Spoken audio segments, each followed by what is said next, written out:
sessions, 5 thematic sessions, 10 invited short speeches, a panel discussion, young geographers meet competition, and 2 memorial lectures. We have amidst us invited guests from Bangladesh, Israel, Japan, and Myanmar. We are grateful for the august presence of the Vice Chancellor of Cotton University, Professor Ramesh Chandra Deka, who will be the chief guest of this inaugural function.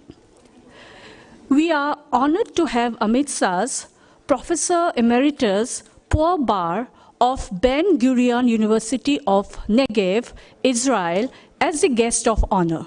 She will also deliver a keynote speech in this program. We are indeed fortunate to have amidst us the President of the Institute of Indian Geographers, IIG, Professor Sachidanand Sinha, Visiting Professor of IMPRI, New Delhi. We are also fortunate to have the Secretary General of IIG, Professor Ravindra Jaivaye of the Department of Geography, Savitribai Phule, Pune University, amidst us in this inaugural function. I now request the dignitaries to kindly take their places in the dais. I invite the chief guest, the VC, Professor Ramesh Chandra Deka, to kindly take his place on the dais. I request the organizers to kindly assist the dignitaries.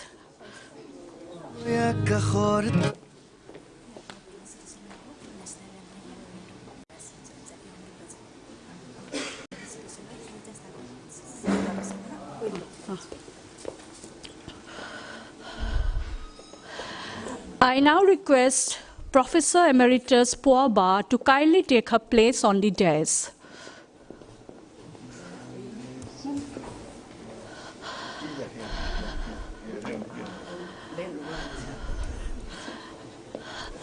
I now invite Professor Sachidanand Sinha, President IIG, to kindly take his place on the dais. And I also invite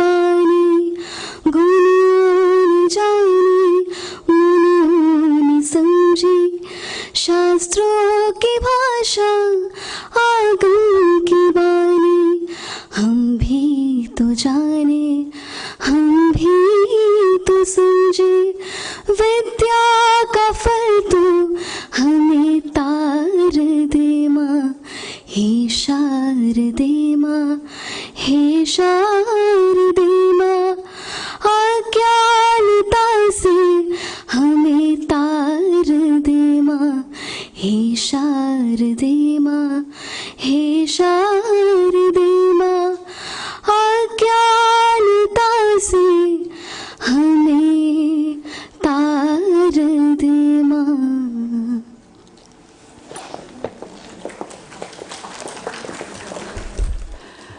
I now request the convener of this meet, Professor Kalyan Das, to kindly deliver the welcome address.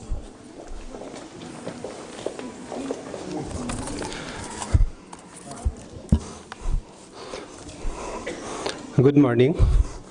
Good morning to all the participants and invitees of the 44th Institute of Indian Geographers IIG annual meet and conference.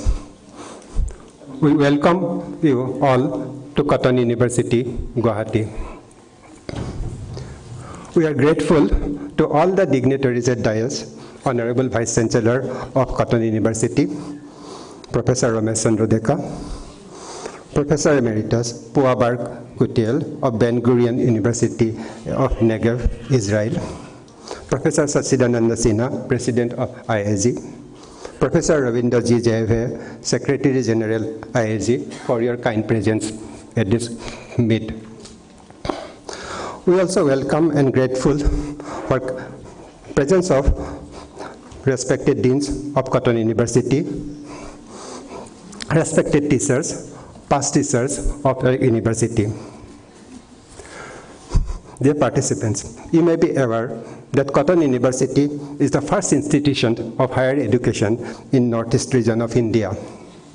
It's paved the way for fulfillment of dreams and aspiration of people of the region.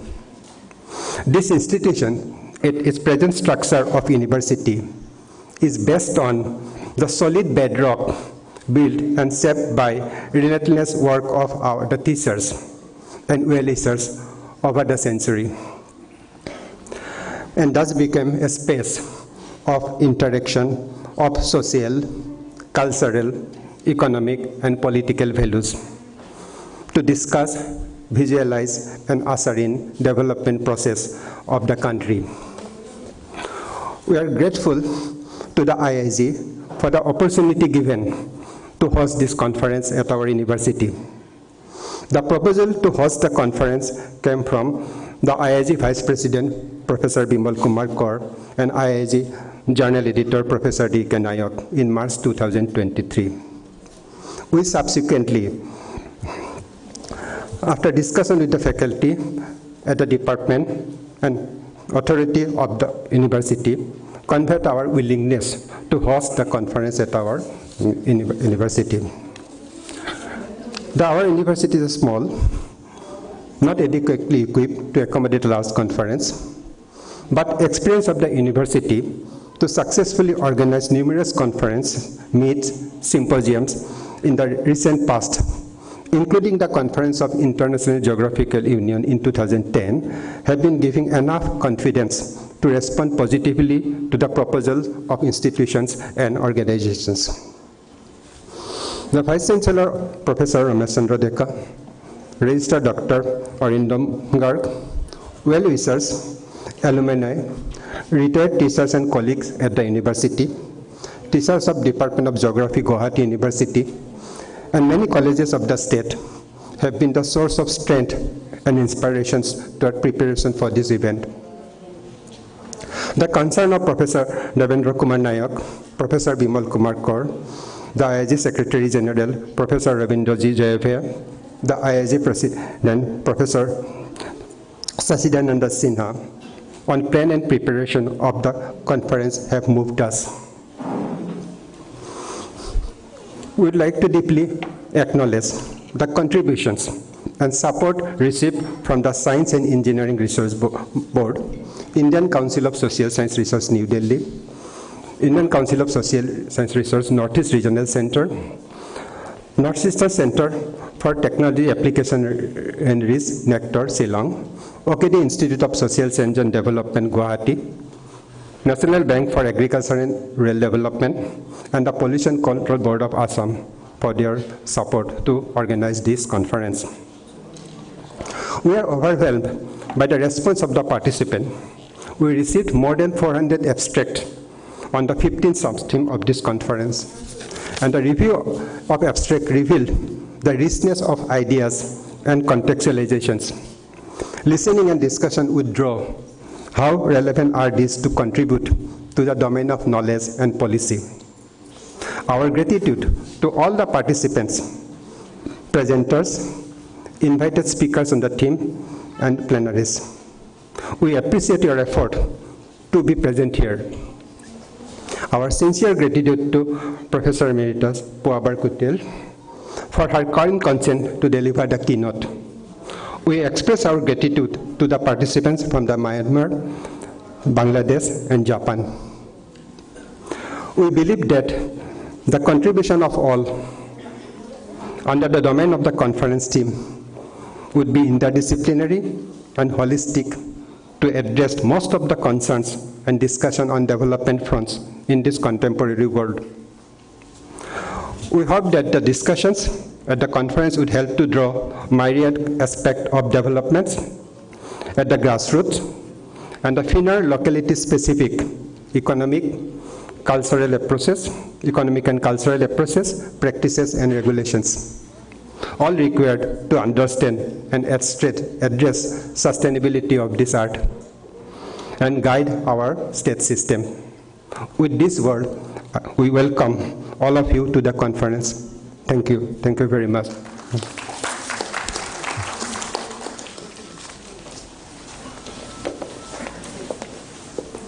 Thank you, sir.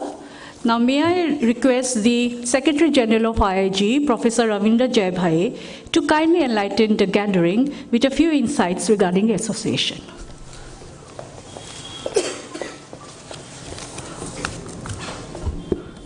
Good morning to one and all. Respected dais, the today's chief guest, the Vice Chancellor of the Cotton University, Professor Ramesh Chandra Deka, guest of honor, President of the IIG, Professor Sachidanand Sinha, the keynote speaker for this conference, Professor Paubar Kuitel, Convener Kalyan Das, Coordinator Barnali Gugai, all the organizing committee, and August gathering for this 44th IIG Annual Meet and International Conference at Cotton University. So first of all, on the behalf of IIG, I welcome all of you for this 44th IIG Annual Meet and Conference. IIG was established in 1978 under the leadership of Professor K.R. Dikshit. Since then, it has been promoting and strengthening geography in the country. One of the major activity of the IIG is annual meet, and it has been regularly organized for the last 40 years. Last year, the 43rd annual meeting and international conference of the Institute of IIG was meticulously organized by the Department of Geography and Geoinformatics at Osmania University, Hyderabad. This prestigious event held in association with the Institute of Indian Geographers revolve around the theme, actually, challenges of future Earth, human, social, and economic sustainability. The conference, actually, it was conducted during the 1st to 3rd December, and there were about the 400 delegates. The dedicated convener of this conference was Professor Sri Nagesh, obviously the support of the Sri Srinivas Professor, then head of the department A. Balkrishna, and coordinator Muhammad Akhtar. Then one of the important activity of the IIG annual meet, that is the A.B. Mukarji Memorial Lecture. So last year, it was the 7th Memorial Lecture. It was delivered by Professor Amit Kundu, CSRD, JNU, New Delhi. He is one of the very distinguished professor and economist of the country. And his captivating lectures center on the topic of the disparity and equality. One of the important activity of the annual meet, that is the Young Geographer Award. So during this conference, there were 12 papers actually presented during the Young Geographer Awards. And out of these, 3 students won the competition prize. And these are the Poonam Chandel, Suchitaya Das, and Priyanka Das. Other than annual meets, we have encouraged the regional conferences. Nowadays, there are many applications coming for the conferences. Then we appeal to the people, they can have midterm regional conferences. So on the basis of that, the Department of Geography, School of Earth Science, Central University of Tamil Nadu, in association with IIG, organized a 2-day national seminar, and the theme was GeoVista 2023, Geographical View in Sustainable Technologies and Applications. It was conducted at Central University of Tamil Nadu, Tiruvur. Professor Solochana Shekhar, head of the Department of Geography of the Central University of Tamil Nadu, was the convener of the conference. There were more than 100 papers presented during this regional conference. And there were almost many people from the South India were present, and they delivered the regional issues during the conference. Some of the activities of the IIG. So IIG, similarly like conferences, has been publishing the journals transaction regularly since its foundation. So we publish the journals, the biannual journals, 2 issues. Last year also we published the 2 issues. So these issues, volume number 451 and volume number 452 has been published. And the journal is right from the beginning listed in the UGC Care List journal, as well as it is a Scopus Index journal.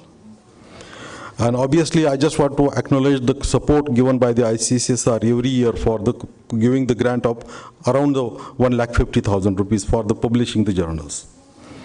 The midterm online meeting recently held on 16th of October, there was a proposal from Professor Sachidanand Sinha, and it was initiated by their friends actually. It was regarding the memorial lecture in the name of Professor Azizuddin Ahmad, the late professor of geography from Jawaharlal Nehru University. New Delhi. He served at the center of the study of regional development from 1972 to 1997.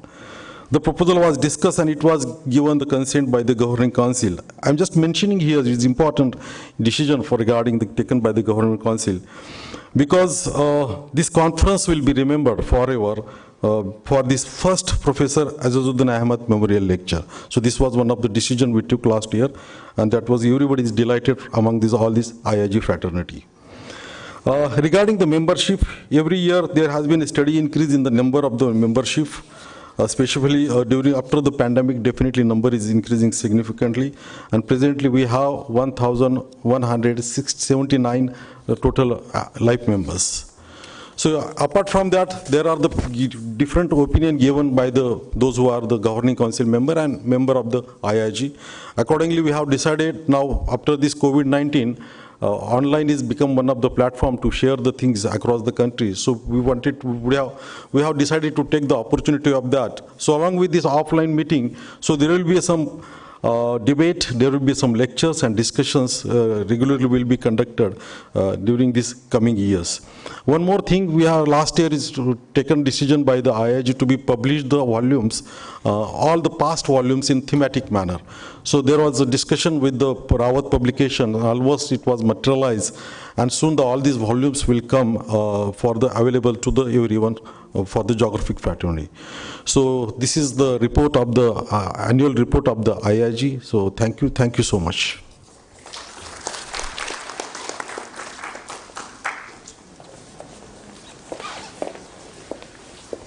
Thank you, sir, for your enlightening words. Now, may I request the chief guest of today's function, the Vice Chancellor of Cotton University, Professor Ramesh Chandra Deka, to kindly address the gathering.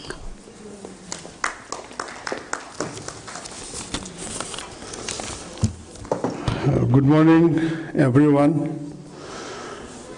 Honorable President of Institute of Indian Geographer, Professor Sacchidananda Sinha, respected Professor Emeritus Pua Barquitail from Department of Geography and Environmental Development, Ben Gurion University of Negev, Israel, Professor Ravindra Joy Bhave from Department of Geography, Savitribai Phule, Pune University, Professor Kalyan Das, Dean, Faculty of Art Sciences, Cotton University, and also convener of this conference, Deans of Cotton University, heads of various departments, faculty members, staff, distinguished guests, esteemed research scholars, and respected delegates. It is an absolute honor and privilege to welcome you all to the International Conference on Shaping Tomorrow, Society, Culture, and Environment in an Interconnected World.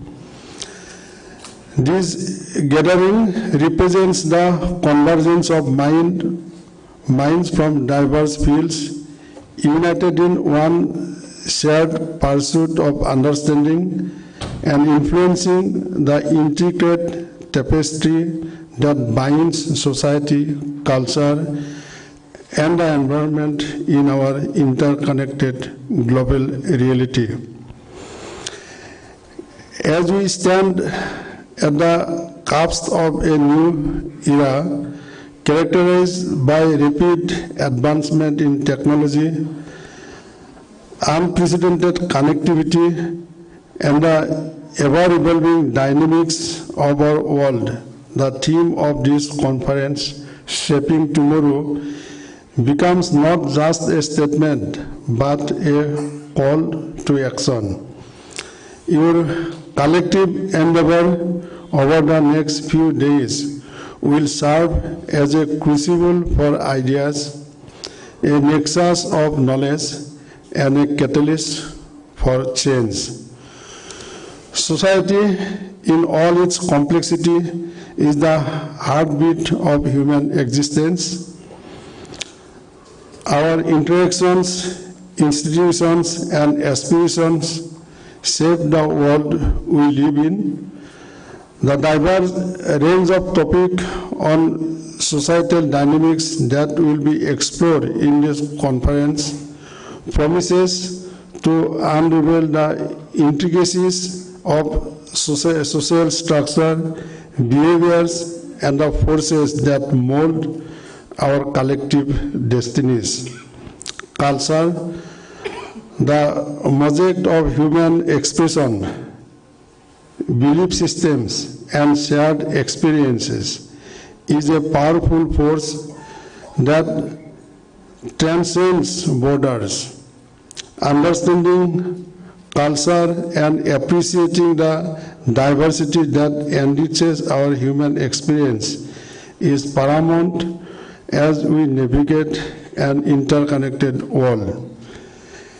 Environment, our shared home, is the cornerstone of our survival.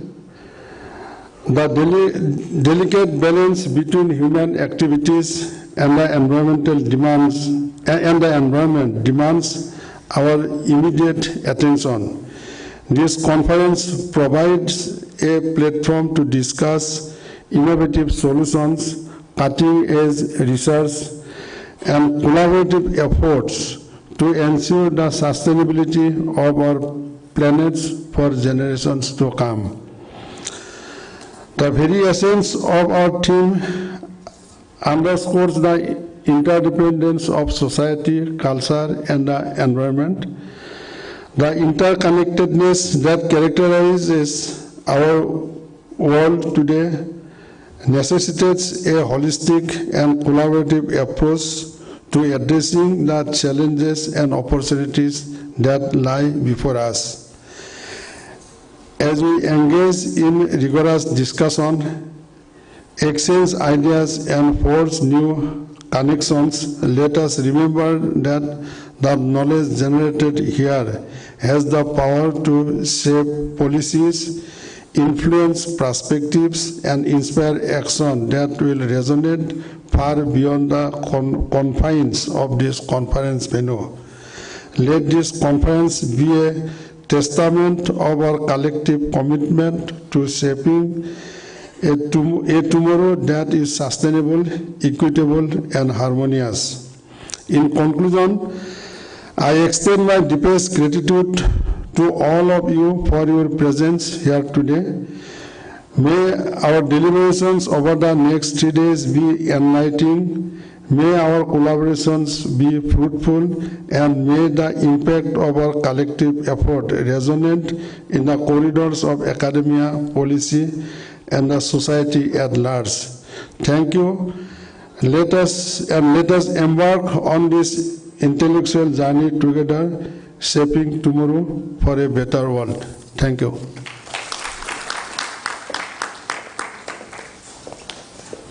Thank you very much, sir, for your inspirational words. Now, may I request Professor Sachidanand Sinha, President IIG, to kindly address the gathering.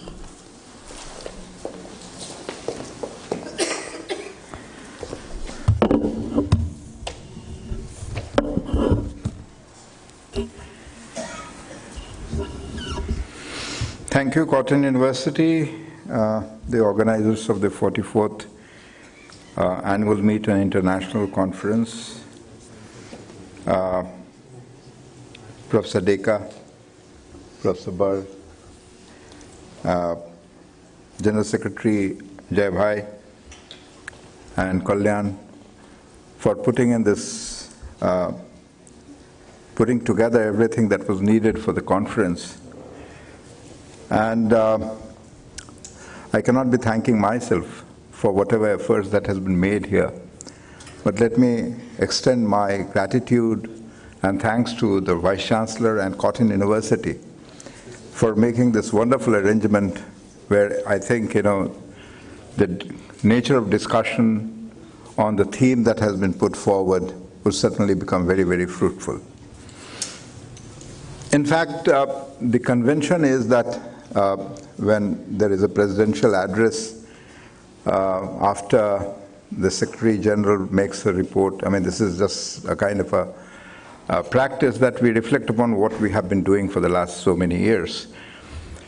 Incidentally, I had planned to speak on something else, but then somewhere early in the morning I thought, might change the perspective altogether and start talking about something else. So since my teacher is also present here, Professor Atiya Habib Kidwai, I'm still shaking because, when I used to make my presentations in her class, it used to be quite a tough deal. So I really don't know whether my performance is going to be of A category or B plus category, because that is what she used to give me. She was very liberal, but nevertheless, I could manage somewhere between A minus, A, and sometimes B plus also. So I really don't know where I'm going to be today. The convention is that we talk about our association, which Jai Bhai has already talked about. I'm taking the liberty of time because, incidentally, we are before time. I mean, my timing here is somewhat late, somewhat later, but then since we are before time, I can take liberty with time. So anyway, I have chosen to share my views, and these are my personal views, on a couple of issues which confront geography as a discipline. And therefore, something which needs to be said, which has been said very often, both at the two major congregations of geographers that happen year after year at IIG and at NAGI, which is yet another organization of Indian geographers. And we keep repenting about the fact that we as geographers have been missing the opportunity of joining the rest of the social scientists in addressing some of the issues which are contemporary in nature. So I thought, maybe I begin with that and then talk about, the times that we are living in. Incidentally, this is also the year, 2024, when we will be completing 100 years of institutionalized geography. That means, when geography was established for the first time as an institutional discipline at AMU, and this is 2024, it was 1924 when what is popularly called, there was a geographical society. I'm forgetting the name of that geographical society. Yeah, but then that is how it began. So it's going to be 100 years. And therefore, I think there is a lot of activity which is going on in different quarters within the geographer circle to celebrate 1924 as 100 years of Indian geography.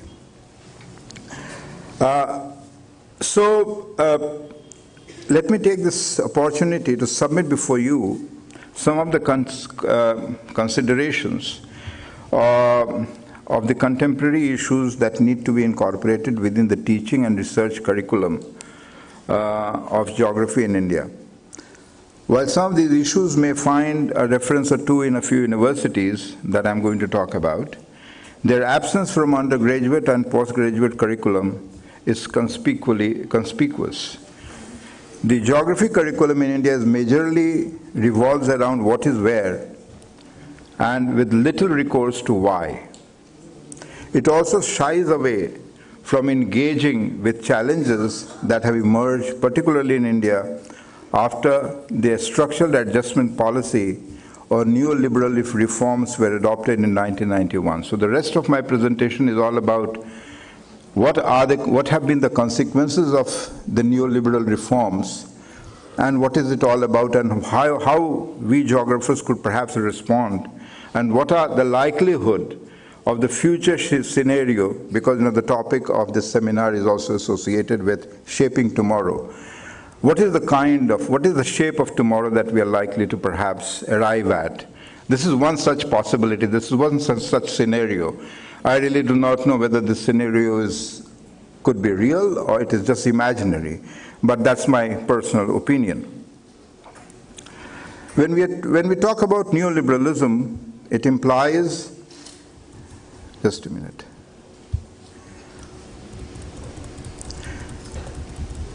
Neoliberalism implies ideas associated with free market capitalism, which declined after the emergence of the welfare state. Now, this is not to say that the free market capitalism is very new. It was there even before, but there was a change at the global scale when the welfare state emerged. We are again back to a sort of a market-based free market capitalism in the garb of what we call is a neoliberalism.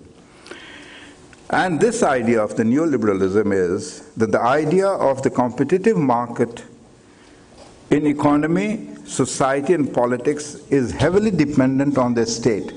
Now, this is a major difference between, say, the free market of the yesteryears and the market which has been created, which is now working with a very active support of the institutions of the state.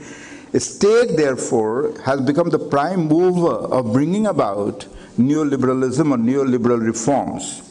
So, and the entire responsibility of this, and this is a major change at the global level in the last 27, 28, 30 years, where a state, in fact, takes the initiative, creates laws and regulations, creates the entire architecture of neoliberal reforms. I'm not adding any value judgment to it.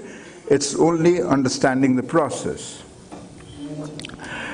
So I said that the idea of competitive markets in economy, society, and politics is heavily dependent on the state, which is required to lay down rules, terms, and conditions, and processes that will enable corporate and private businesses to grow.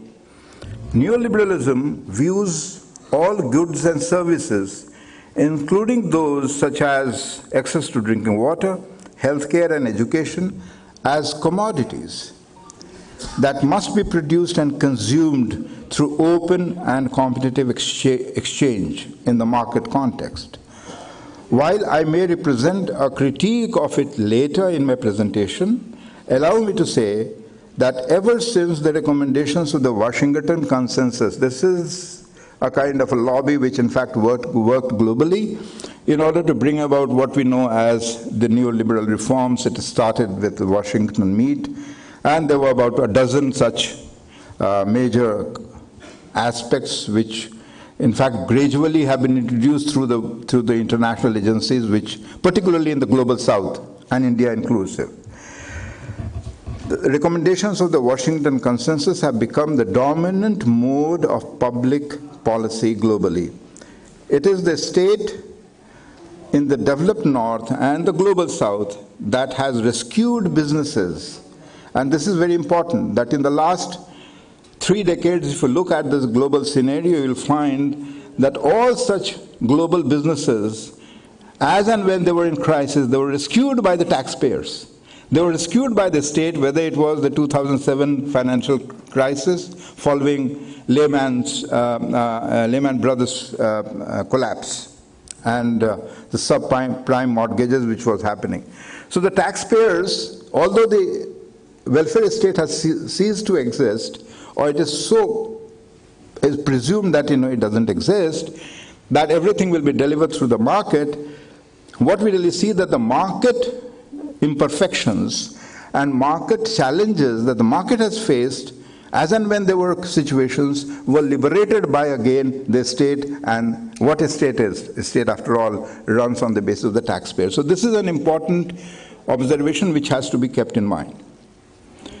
Among several issues that constitute the contemporary research agenda, and that's what I was trying to bring about, there is no such personal agenda that I'm trying to put forward.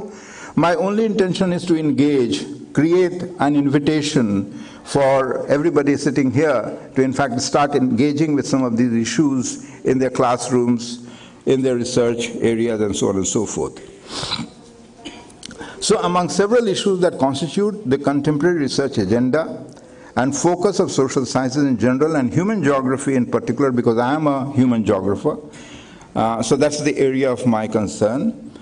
The concerns that I would like to share with you are areas such as conflicts and wars, widening inequalities in income and access to opportunities, and rising unemployment. So these are the three important themes, not that they are the only ones, but they allow me a kind of an entry into addressing some of these issues. They have been there in certain measures almost globally, and that's true of India also. True, these issues have been there, most significantly on the research agenda, research and policy agenda of the states since World War II, but the difference lies in the manner in which, in different phases and eras, politically, ideologically, and socially, the way we have addressed these issues. More importantly, how we have politically addressed the issue of democracy, participation, inclusiveness, political and economic federalism, and all the above issues can eventually be put in two terms. And these terms are, from my perspective, dispossession and disenfranchisement. So this is, in fact, is the consequence in which we are today.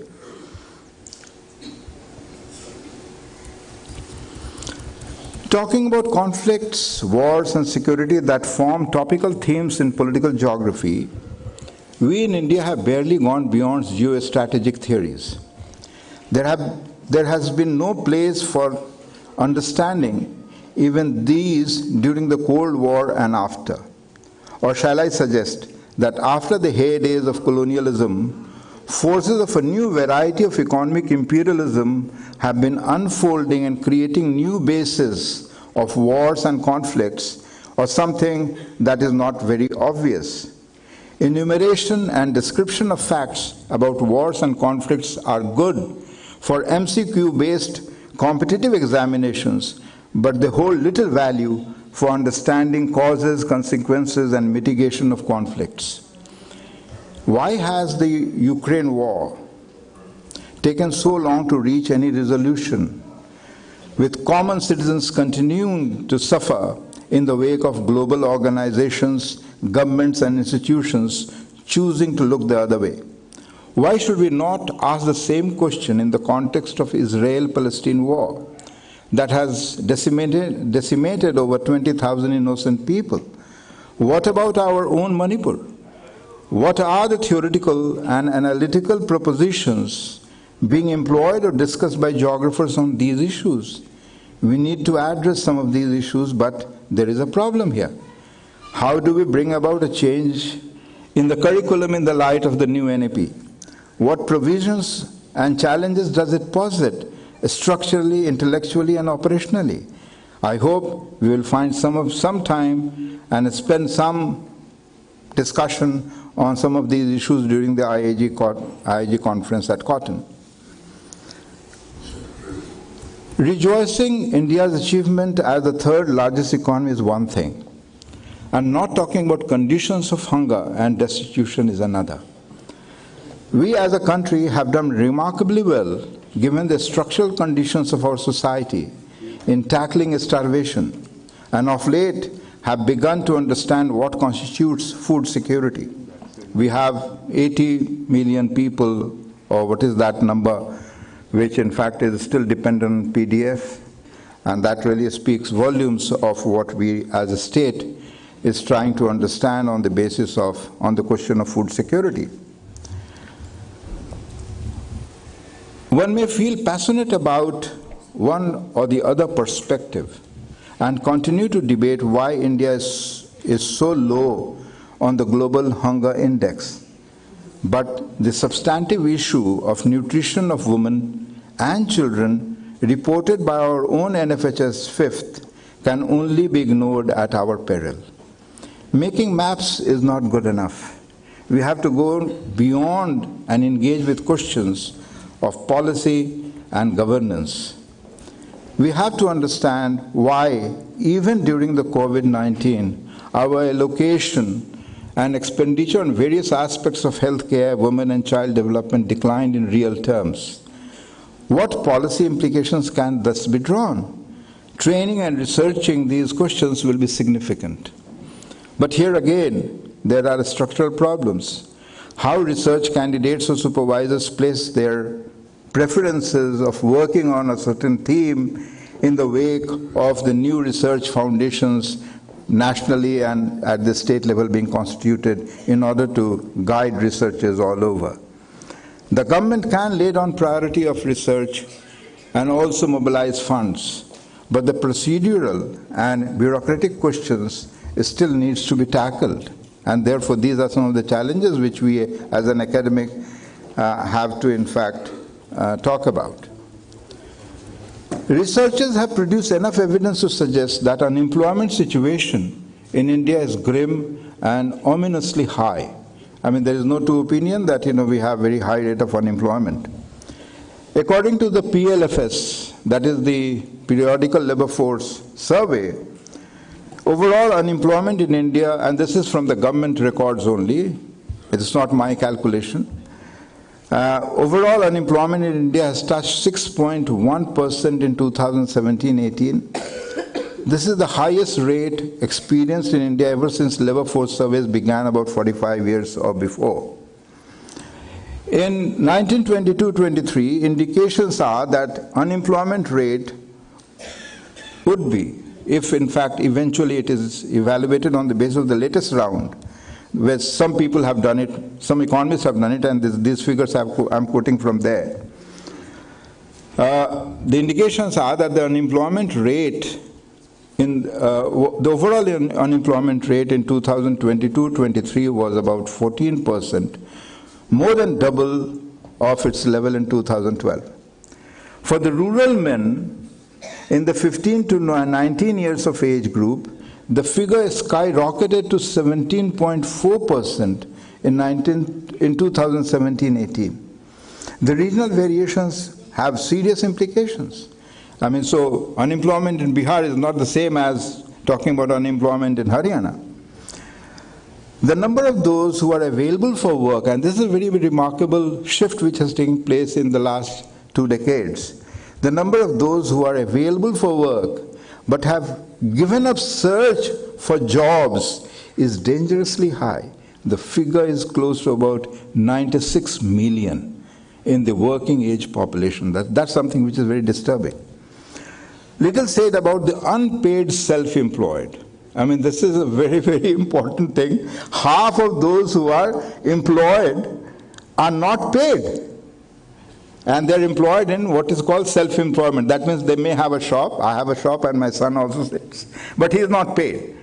Well, there's a family business. So unemployment gets, in fact, somehow ill-represented in this kind of a context. But that's only one example. There are many such examples where people have now joined their businesses or whatever enterprises just in order to see that they're working, but they're not being paid.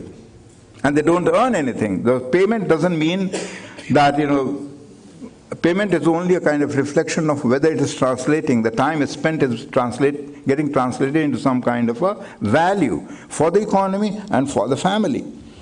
The issues, therefore, of livelihood and access to resources are not to be left to the economist alone.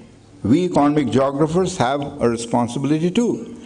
The geographer's tradition of field-based data collection and analysis is increasingly becoming a rarity in our curriculum and pedagogy, and that's where I wanted to draw your attention to. Well, one could still ask what neoliberalism has to do with all these above issues, no matter how grave or grim they may look.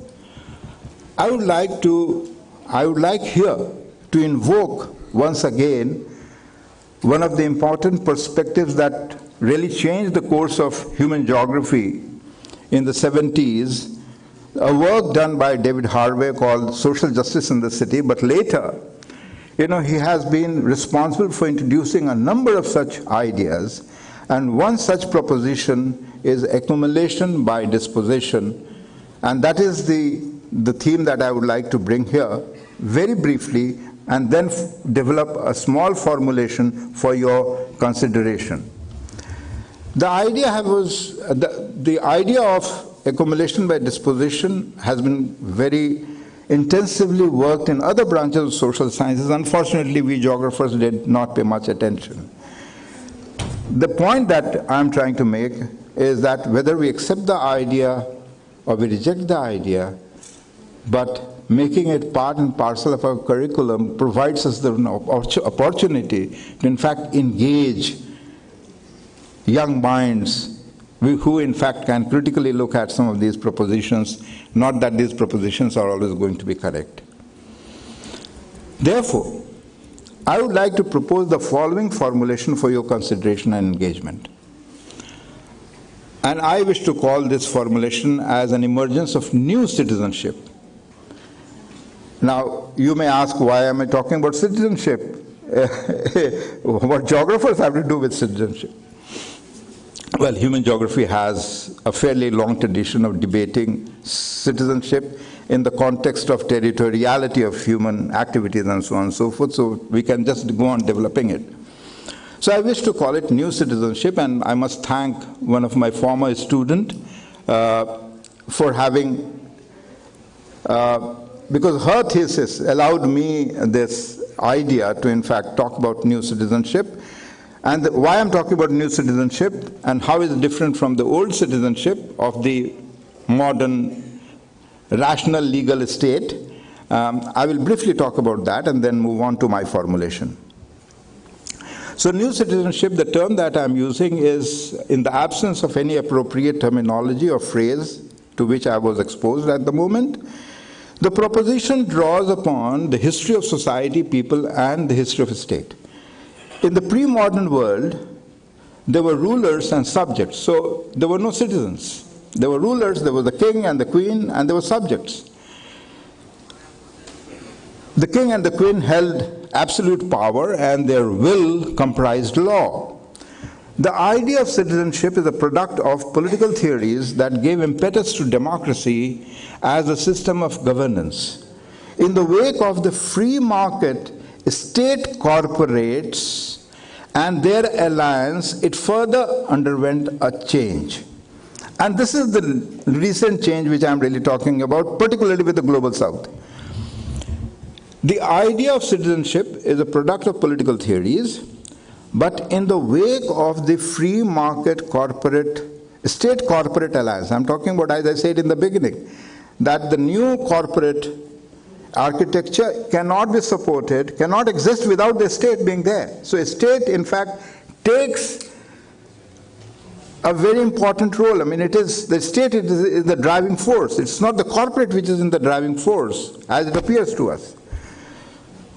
The political and social status of people who generated all the economic value and wealth under a differential system of ownership of property were just subjects to the state or slaves of various kinds in a monarchy, transformed to a state citizen framework, and then later on it changed to producer consumer kind of situation with little will, under the hype of creating what we call is creating an open choice.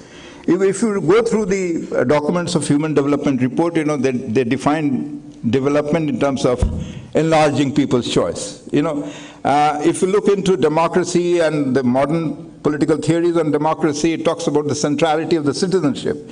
It talks about participatory democracy. We have done excellent on that. We have gone down to reserving 33% for women, and we have a Panchayati Raj system, everything being neatly arranged where, you know, there is devolution of funds, wonderful. But then, you know, all these things exist at one level, and at another level what we really find a massive change. You know, we are still being taught in our schools, in economics classes, that consumer is the sovereign. You know, that the system works where consumer really decides, and the consumer therefore plays a very, very important role. But mind you, that's not true. In the new kind of a context, the architecture of the consumer has undergone a change. Consumer therefore can only buy commodities which is offered to them. You know, the fact that, you know, they could have a choice is just not there. Just 2 minutes more.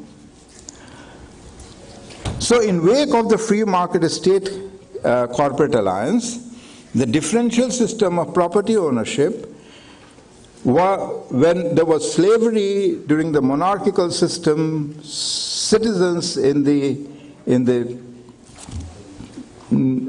the democratic structure, which is now becoming a matter of past. A consumer in the early days of neoliberalism is now undergoing a change into a kind of system where you no more remain a consumer either.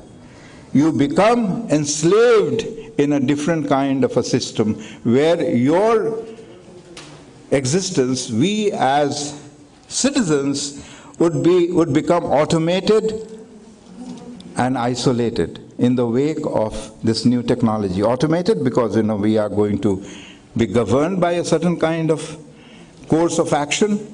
We will also become isolated. Although we are talking about the interconnected world, what a irony it is that while we are moving towards interconnectedness in the name of globalization, each one of us is also becoming automated and isolated. Isolated in the sense that we have our own small world of the social media or whatever that we keep accessing. So therefore there is a continuous process of changing not just the architecture outside, but changing the very ingrained nature of social corporation, which in fact was the basis of the democratic society. And this is happening not in India, it is happening all over the globe. I'm not presenting a critique of India. But then in this kind of a situation where a space has become a matter of past, is it? Or we have a spacelessness which in fact allows us to create a new imagination of a space. So that is what I really wanted to talk about. So in the conclusion, I would just end up by saying, what are the consequences? Are there conflicts raging between communities that would like to preserve their autonomy vis-à-vis the onslaught of the global capital? Thus, we need to really redefine and reconstitute our understanding of capital, natural resource, and citizenship. So therefore, this interplay will have to be now neatly defined. We geographers have the advantage because we also understand a bit of physical geography and we also understand a bit of human geography. That means the social and the human and the environmental, we sit on the cusps of these various socio-political and environmental planes. If we ignore it, we will again miss the bus. But I believe, we would like to ride the bus, and maybe we could also become the driving force. Thank you very much for your patient hearing.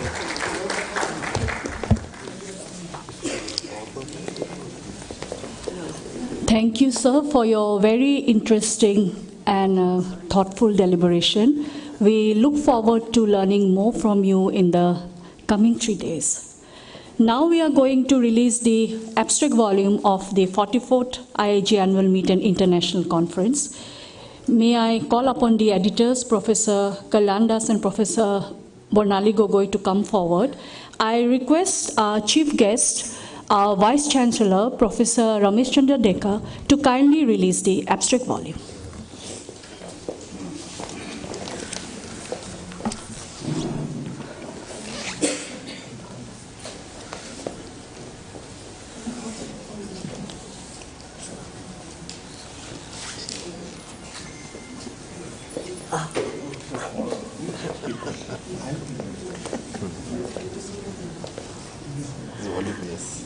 We are not printing anymore.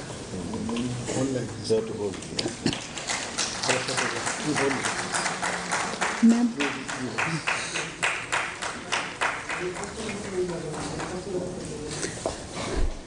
Thank you. Now we are going to release the souvenir of the 44th IIG Annual Meet and International Conference. The editors are Dr. Mala Datta and Dr. Nita Shrimili. I request the President of IIG, Professor Sachidanand Sinha, to kindly release the souvenir.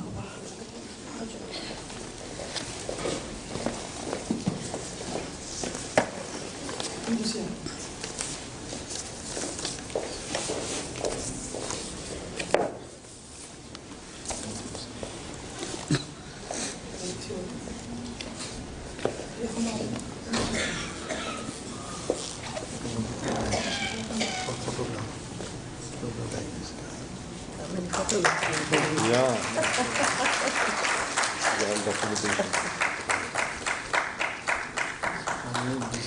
Thank you. Next, we will be releasing the third volume of the preceding book of the 36th IIG meet held at Guwahati University in 2015, entitled Population, Resource and Development, Issues and Concerns, edited by Professor A.K. Bhagavati and Dr. Nityananda Deka. I request the editors to come on stage, and I request the guest of honor of today's function, Professor Emeritus Puaba Madam, to kindly release the preceding book.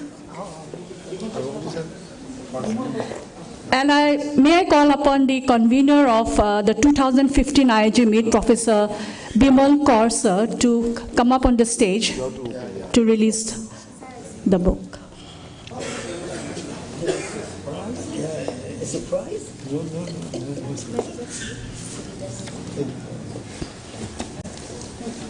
Better late than never.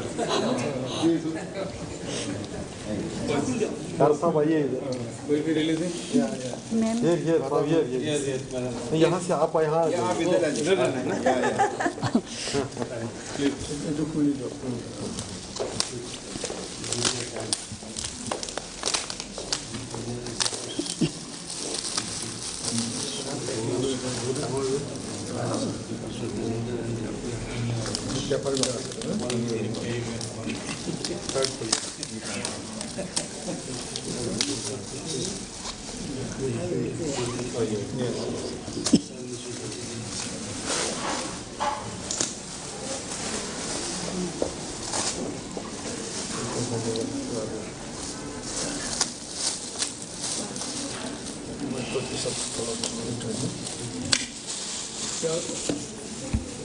It's a book. Actually, we brought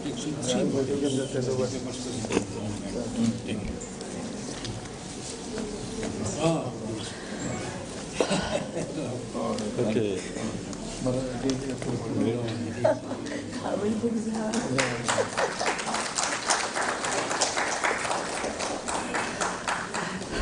Thank you. Now we come to an important part of today's inaugural function, the keynote speech, which will be delivered by our chief guest, Professor Emeritus Puaba of Ben Gurion University of Negev, Israel. The title of our lecture is Impact of Climate Change on Vegetation in the Eastern Mediterranean Ecosystems. Now I'll be giving a short introduction of Professor Emeritus Puaba. Professor Emeritus Puaba teaches ecology at the Department of Geography and Environmental Development, Ben Gurion University of the Negev, Israel. Her areas of work are ecosystem ecology, biodiversity, invasive species, plant ecology, conservation ecology, landscape ecology, vegetation and applied ecology. She has worked intensively in the Mediterranean region.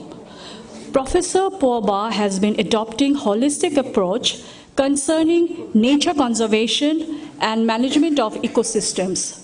She also focuses on the relationship among climate, vegetation, and soil at the scale of the individual species and the single family in order to understand mechanistic processes and functional traits in plants. May I now request Madam Puaba to kindly deliver the keynote speech. Thank you very much.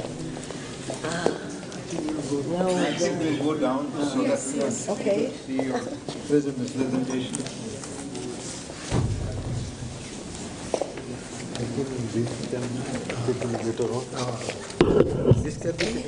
Where is the presentation?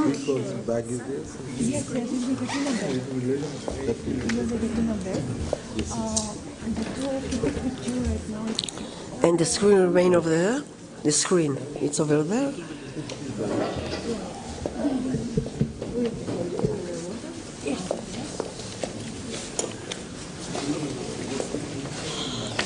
Ma'am, would you like a glass? You like a glass?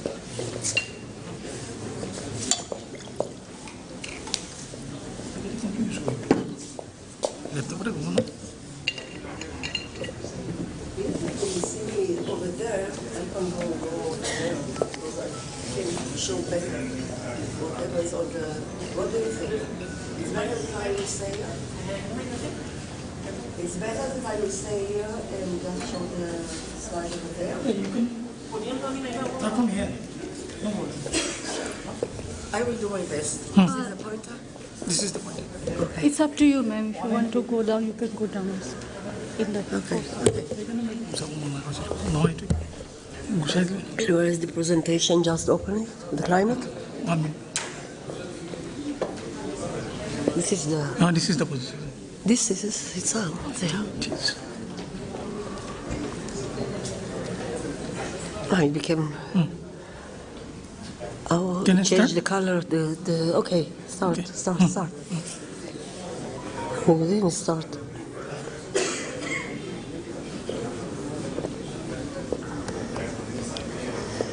Okay.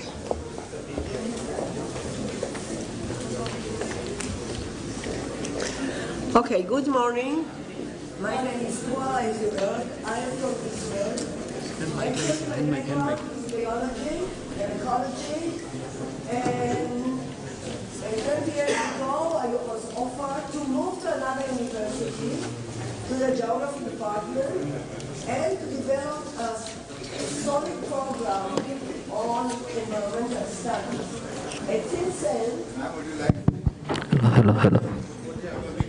you know, in ecology there is evolution. So those who succeed here remain, and those who are not, they are living.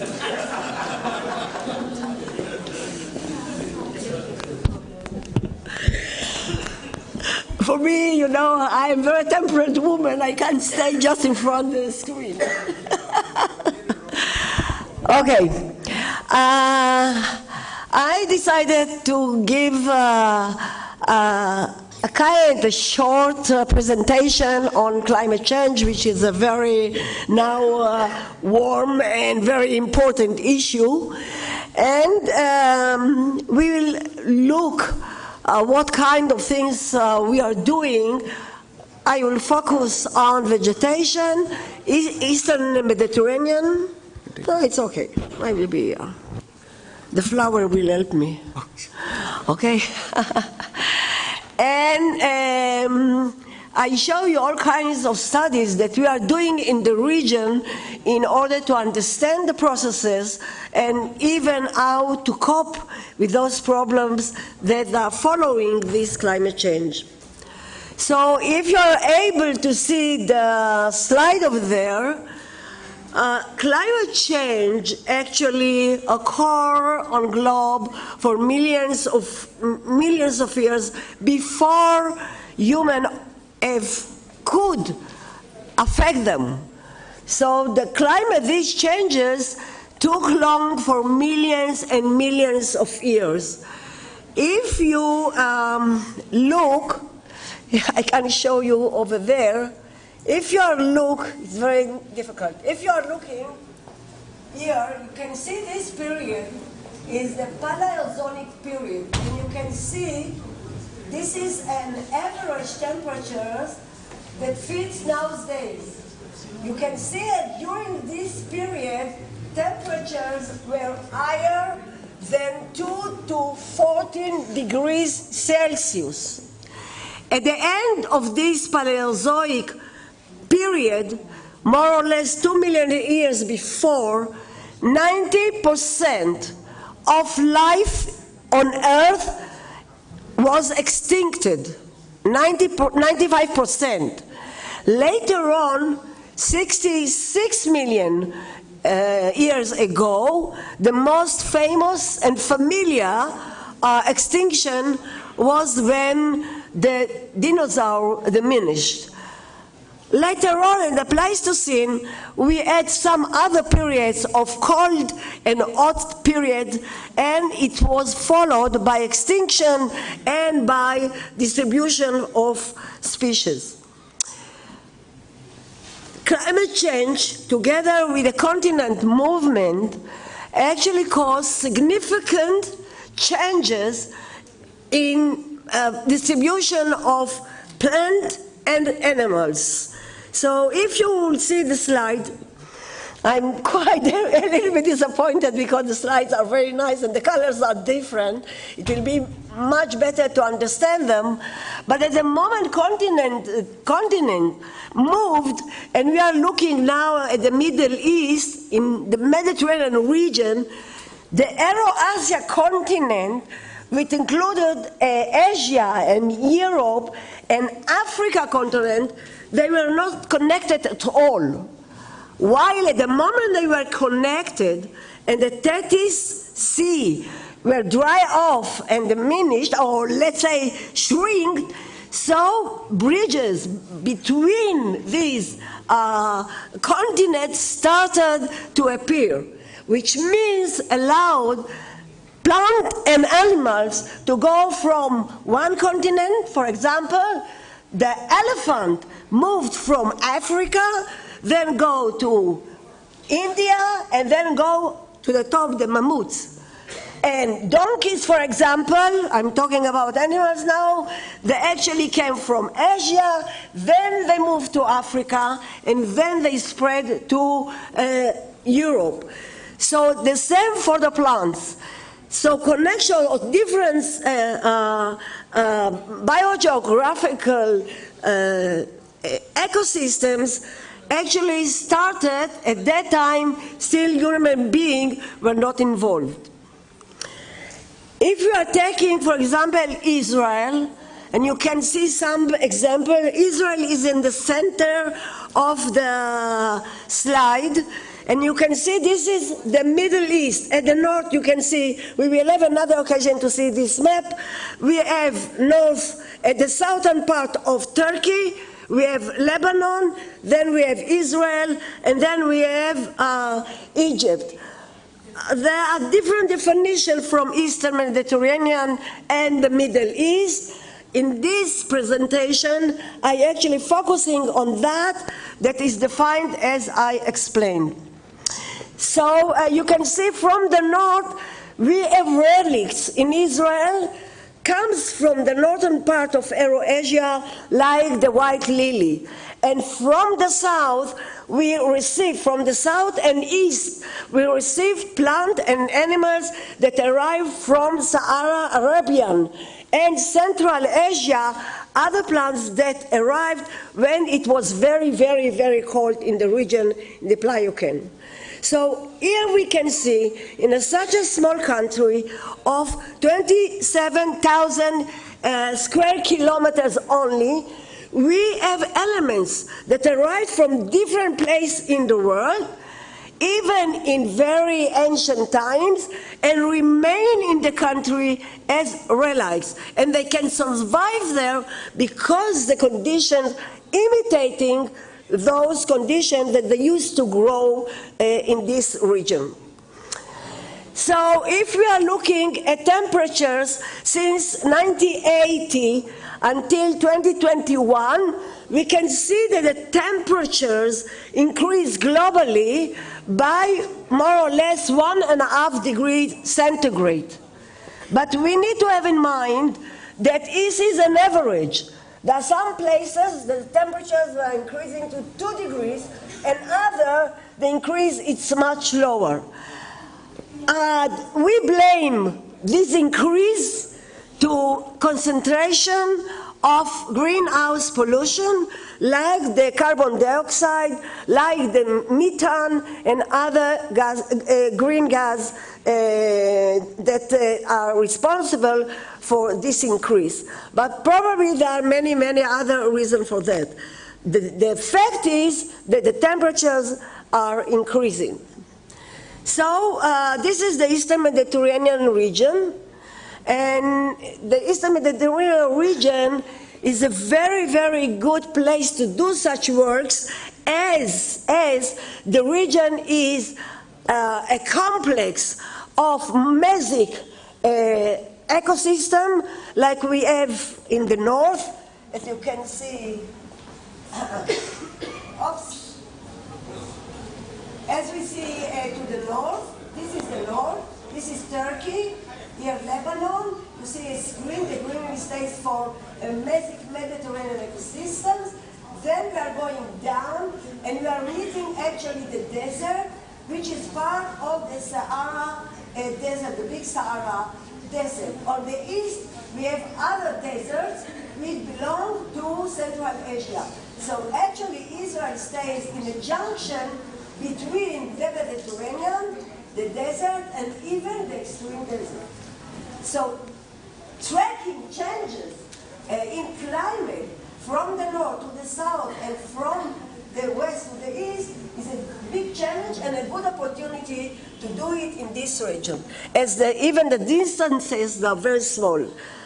Okay, so why Israel can be a place from which we can project climate change in the entire Eastern Mediterranean region. The reason is that significant climatological and ecological studies conducted in Israel in 12 sites, LTR sites.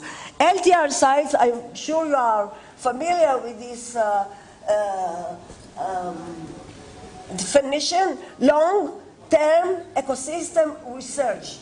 We established in Israel 12 one. You will see the location all over the country. And in these sites, we are conducting research studies for more than 20 years. Data taking for climate, flora, fauna, soil, geomorphology, and any other things that can give you an indication about how things are changing and how they are related to climate change. The second reason, as I said, is a junction located between the meeting point of the Mediterranean, which belongs to the Euro-Asia continent, desert vegetation, Sahara-Arabian belt that comes from the east, and it's an ideal point to do such studies. And unfortunately, the third reason is that around us, the countries around us, they don't have enough data in order that we can use. I will tell you something, like a teacher at school, those who are not listening, out. It's disturbing.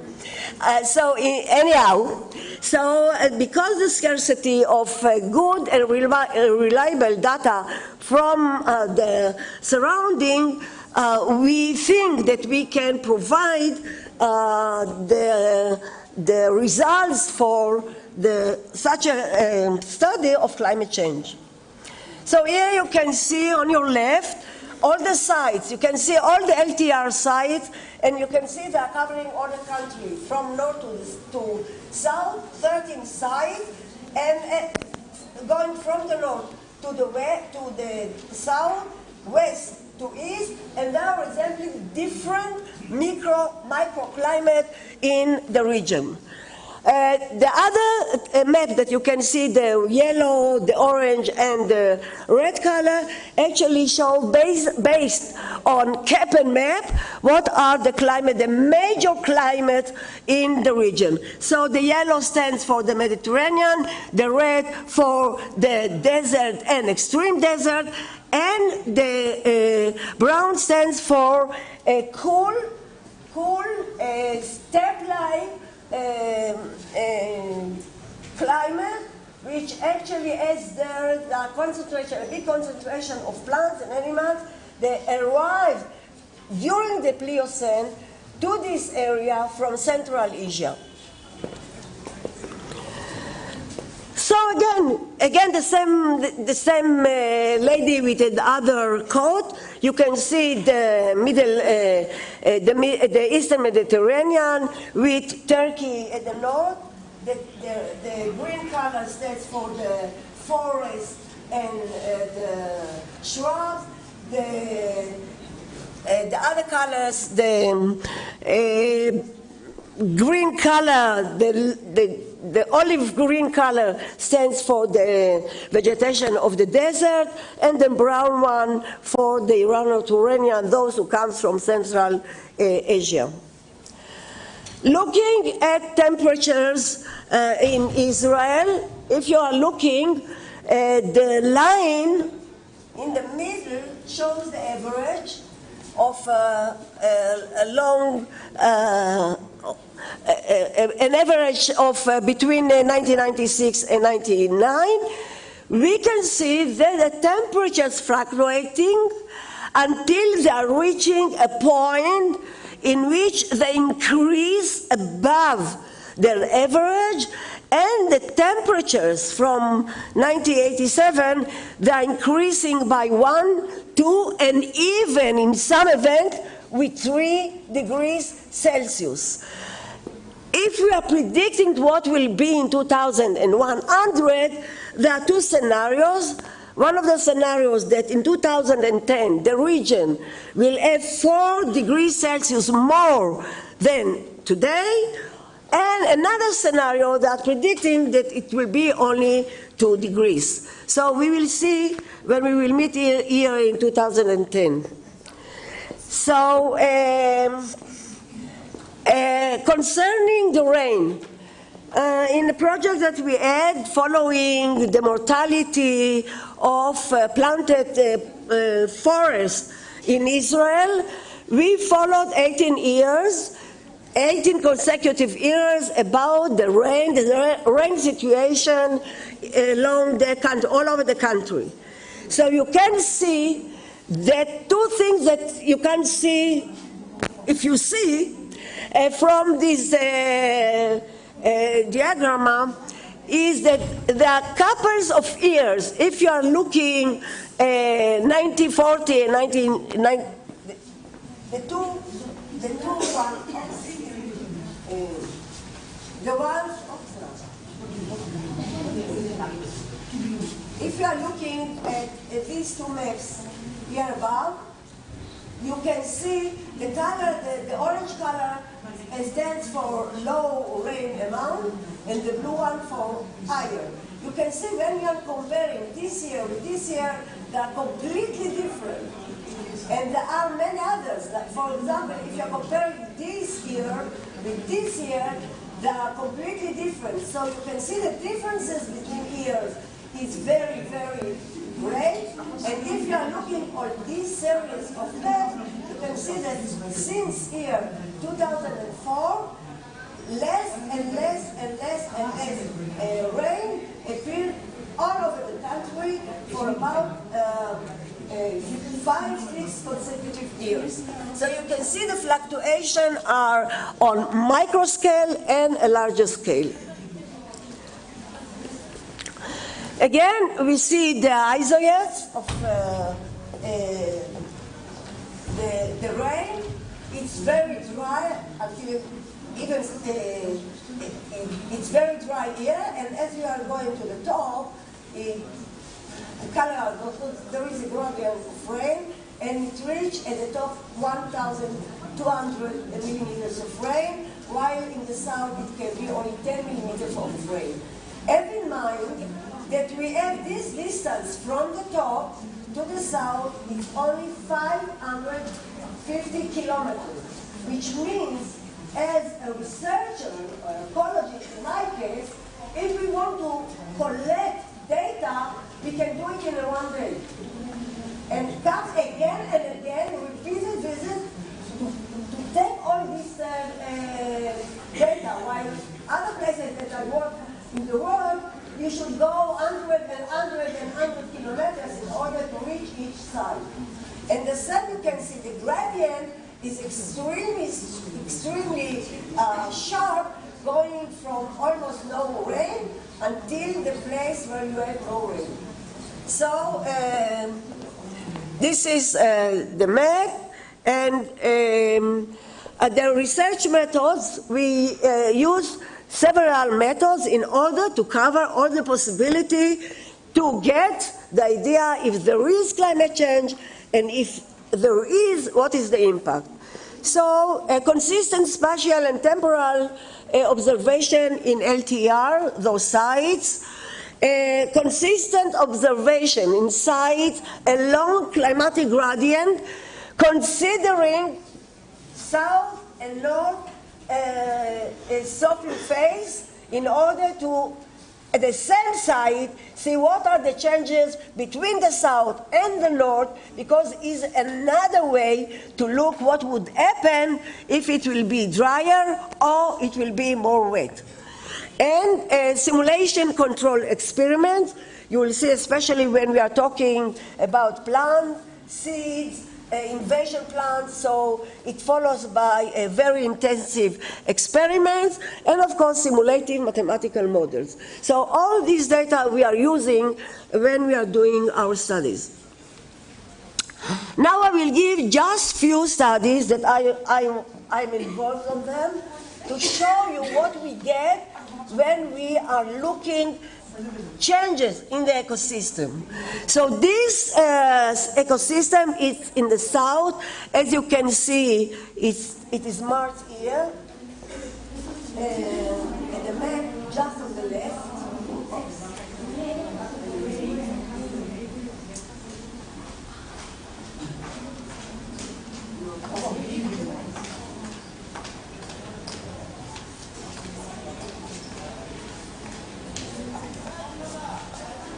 Here, when you will see it just to the left, you can see, never mind, it's in the southern part of the country, and the average annual rain is less than 100 millimeters. So what happened in this area, which is dune sand in the desert, you can see that the first years, just above the figure, rainfall, you see there are about 7 years with rain above the average, 140 millimeters, above the average, and then at that point where you can see the vegetation, you see the vegetation cover here, at that point the vegetation cover increased sharply. This is for this period. Later on, when these 14 years of less rain that you can see under the average, then all vegetation actually started, we observed mortality of shrubs, and what replaced the shrubs in this area, these are cyanobacteria or biogenic grasses. And there is a beautiful satellite image that you can see what actually you can see. Look at this. This slide shows what it shows. What you can understand from this slide. There is black and white. And the black and white, the line in between, is the border between Israel and Egypt. It's not a geographical border, nothing has to do with any geographic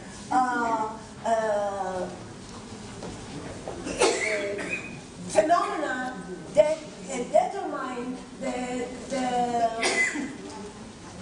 the border. What you can see in the Israeli side, where the dunes are stabilized and we are not allowed to graze, to cultivate, to do this, at the moment the vegetation there died off, and it was covered by biocrust, the dark color. On the other side is disturbed by nomadic tribes, Bedouins. They are grazing, they are trampling, so you can see the color of the sand. And from a satellite you can see that strange image where you can differentiate between these two countries based on the activity or the vegetation on these two sides. Another side that we watch, and it's very interesting, again, shrub mortality is LTR, but what is interesting here, you can see again, there is mortality because consecutive years of very low amount of rain. So shrubs under such a stress, consecutive stress, they die at the end. What you can see, the white patches stays for the snails. The snails are staying on the top of the canopies during their dormancy in summertime when it's dry. So at the moment the shrub died, the snake fell down. So from the image from above, as you can see here, this one, you can see round patches that is actually a footprint of the shrub, the size of the canopy of the shrub. So in this area, the shrubs, they were replaced by annual herbaceous plants. So can you see now what it used to be, the left one, what it used to be before and how it looks today? There is quite a shifting from a woody ecosystem to a herbaceous ecosystem in this area.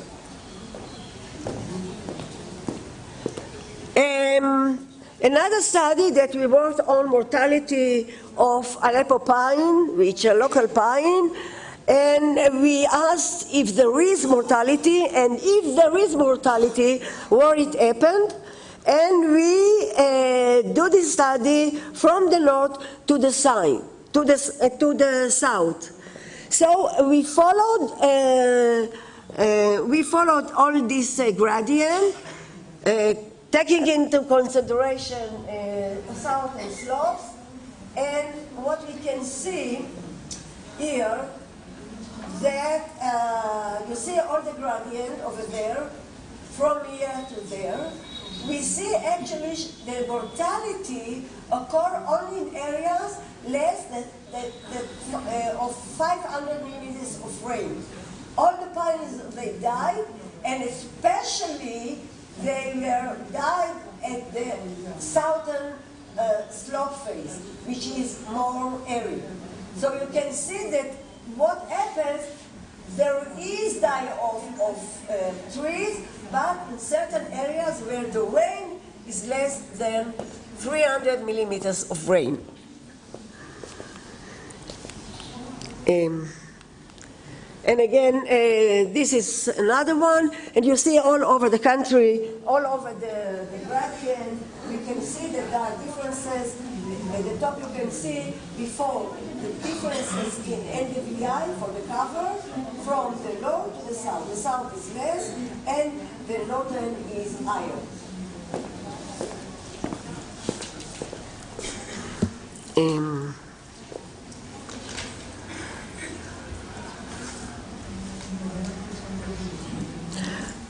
Another thing which is very interesting, I'm working about 50 years on sand dunes. I came out with a very good, I would say, with a book lately, a book that describes flora, fauna, dunes, management, conservation, anything you can have in mind. I work in many places in the world, with dunes, in Inner Mongolia, in Namibia, and of course in Israel. And what we can see here, that after I'm working in this site, this is an area site, I'm working 50 years on this site of coastal sand dunes, Mediterranean, under 500 millimeters of rain. What we can see here, that Artemisia monosperma, which is a key species, come from Central Asia, distributed all over the Sahara. The big individuals of this shrub, they die off, and annual replacing their places. And this is, it's very difficult from where we are staying to see it. Once, one of the professors told me that the dunes will be covered at the end 100%, and I said no. And we showed that the shrubs here, here, if you can see here, the bigger the shrub canopy, the wider the shrub canopy, the distance between the neighbors is growing. And the reason for that, that each actually shrub has its own territory from where they get the water. So that's why if there is no water, They are dying off. I will finish, okay? Please. Okay, I am finished. Okay, so going later. Okay. So I will skip some of the things. I want to show you something other which is interesting. Increasing temperature. Increasing temperature increase the temperatures of the topsoil, the 15 centimeter of the topsoil. So what? It happens that increasing temperature at the topsoil, it affects not only the microorganism, it affects only the seed bank. And what happens with the seed bank? Seed bank, for example, of species from the legume family. What they have, as you know, when you have to cook lentils, you put them for a while in the water in order to be softer. So what happened when the temperature is high and the soil is wet, the high temperature breaks the dormancy ability of the seed, and then the seed can germinate. So what happens if the plants are, for example, the end of the winter, high temperature, a little bit the soil is wet, they are germinating, and then straight they are facing the hot summer. So all the seed bank may destroy. So we are losing species. On the other end, species which are invasive one. You can see here the acacia, which is very common in many, many countries. Acacia salina, which was grown everywhere from Asia, from Australia, because it's very fast growing. So what happens, these plants, they produce thousands and thousands and thousands seeds that can stay in the sand for 100 years. But at the moment the temperature is higher and the soil is wet, they are germinating in masses, which actually accelerate the invasion of those species. Okay? And another, which is on that, you can see the acacia along the coast distributed. There is another plant, just 2 minutes, this is the last paper that came out. What happens if we are looking at the same species, Teroteca subaxillaris comes from North America. If you are looking along the coast, from the north to the south, the amount of rain decreasing as we are going down, invasive species such as a Teroteca from the composite family, from the same family of the sunflower, look what happens in this case. Those are many, many seeds from the same fluorescent of the flower. From the same flower, they have everyone different characteristics. Small one, the pappus, the one, this one is less, and so on. So when you are going down, all the seeds are big seeds, and the pappus that allow them to distribute to longer distances is very, very big. So you can see in a very short period of time they adapt to aridity and actually put all the energy on the seed instead of many seeds in order to be able to resist under arid conditions. So let's go on. Of course, high temperatures and repeated fires can actually affect ecosystem. It's very simple to understand. We worked on that. I have plenty of papers on that. And we can see if there are repeated fires in the forest, at the end you remain not with the forest but only with a grassland. If there are 2, 3 fires, repeated one, within an interval, short interval, you will get, instead of forest, you will get a grassland instead.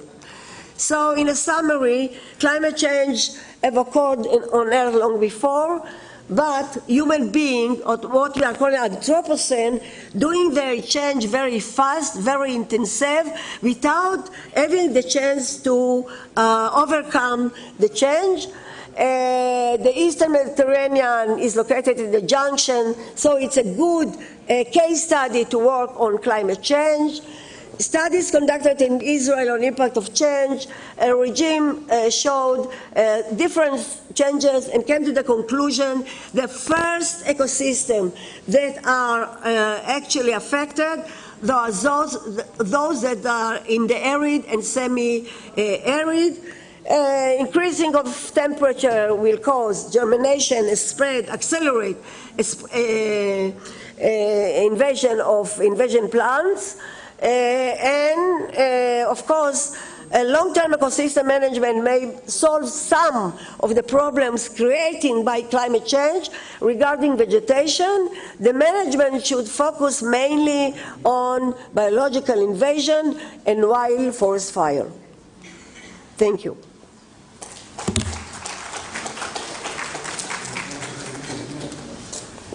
If there are any questions, and time. We can take 2 questions. If anyone from the audience would like to ask ma'am. Oh.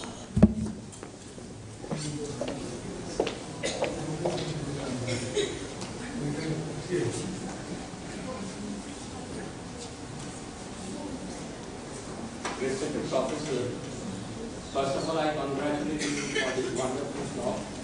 I am a person from the Department of Geology, associate professor of geology. Okay. I have got 2 questions from geological background. I want to know about the ecological aspect that we have any idea about because the soil pattern changes and the ecology changes. And the second question is there is more decrease in rainfall and desertification. Whether you have got any specific answer why it is happening. Why all such climate change is affecting around the region in particular. So both questions has to do why it happens? You can pick up any of these questions? Okay. Generally speaking, nowadays there is a big debate about climatologists. Is climate changes is due to human activity. Some would say no, they're natural. As we know, for example, the sun is changing the route in the cycles of 11 years.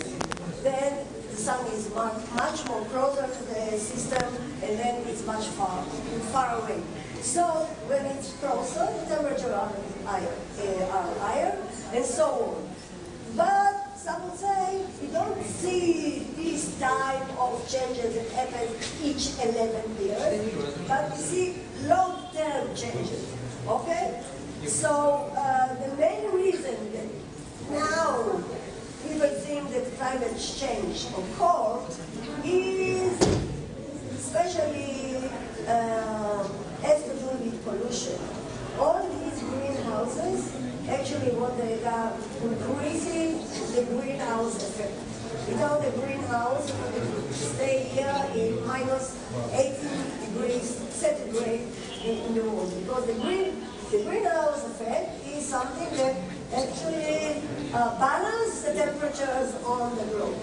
But while we are increasing them, the temperatures are increasing. And especially, not only everyone is using carbon dioxide, but if you are taking the methane, for example, the concentration is less, but the impact is about 10 more times than the carbon dioxide. So these changes now, in the geological period, they were, they were volcanoes. One of the reasons that volcanoes are diminished, it's tunnels, and the dust actually not allow the radiation of the sun to penetrate to Earth. And the tunnels are S1.5, and the dust is not a temperature. Very, very, very low in the dust. So there are many reasons, but nowadays the differences are so far.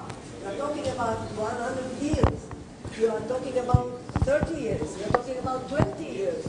And the point is, if it's a climate change or just a cycles that happens, that they die, then everything, there is a successive program, processes, and then they will come back.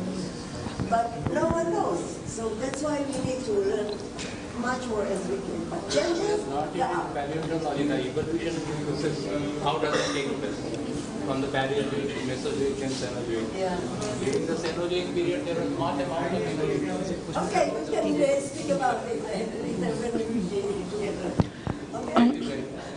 Thank you. Thank you, ma'am, for your very interesting lecture.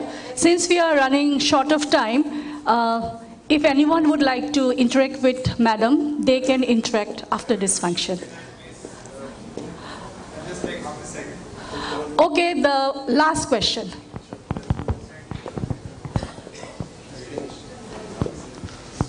Sorry, sorry snatching this half a second. Thank you very much for a very interesting presentation. I'm Apurva Kumar Das, a teacher in Environmental Science Department, Espoo University. My questions pertains to the uncertainty level and error in your modeling simulations. If you could quickly tell, what is the uncertainty level of your simulations? That's quite an interesting simulation for me. Because when you undertake some computational simulations, there is some uncertainty level error.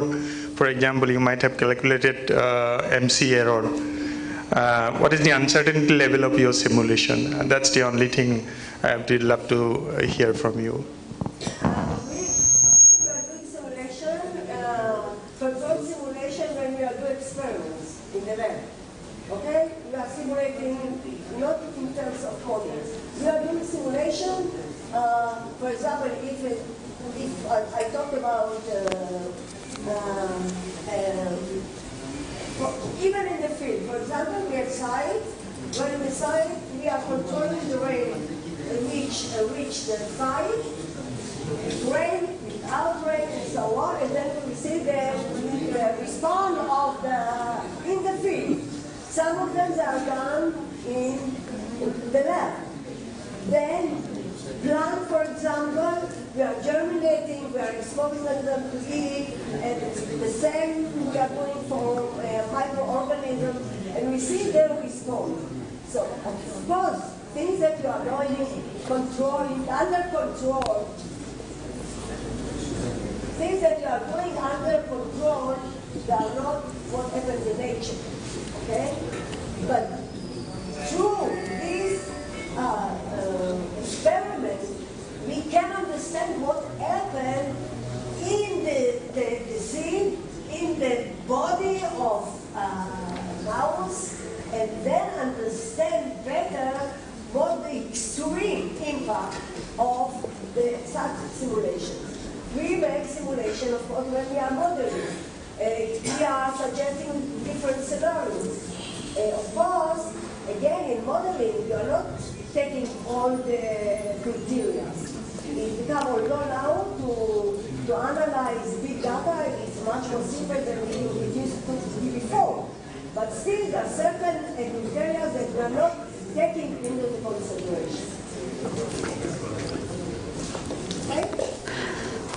Thank you, ma'am, for your very, very interesting lecture.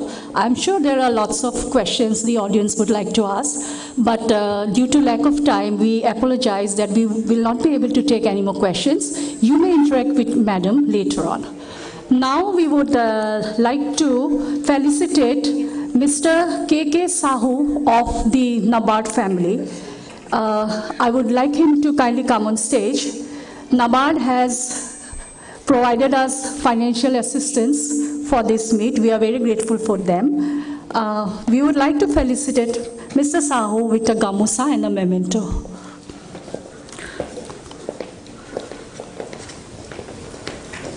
Thank you, sir.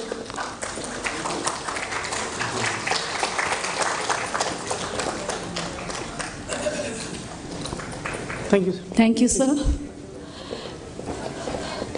Now the vote of thanks will be delivered by Professor Bornali Gogoi, coordinator of the conference.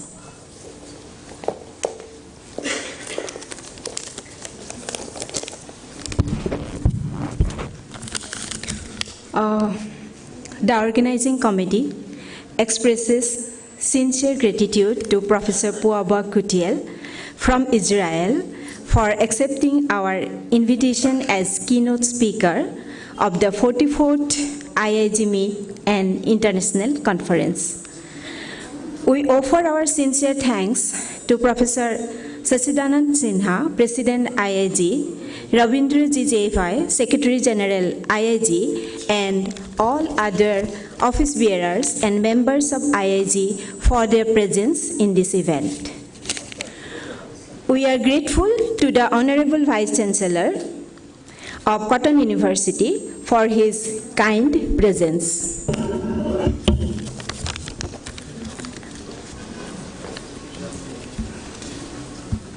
We are thankful to all the invited international guests and participants from different parts of the country, all other invited guests from different institutions. Our sincere thanks to the faculty, research scholars, students, and staff of Cotton University for their support in holding this whole event. Thank you all. Thank you, ma'am. Now may I request the audience to kindly stand up for the state anthem, O Mor Apunar Desh.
We have come to the end of this inaugural function. Thank you for your presence. Hoping to have 3 days of interesting deliberations so that we can all get to know better about geography and geographers. Tea is being served outside. You are requested to partake of it. Kindly assemble in the hall in 10 minutes for the A.B. Mukarji Memorial Lecture.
Participants and guests and participants.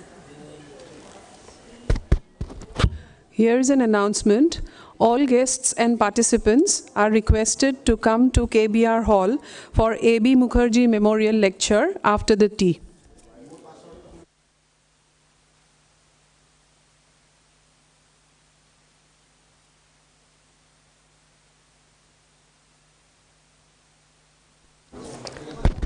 Your kind attention, please.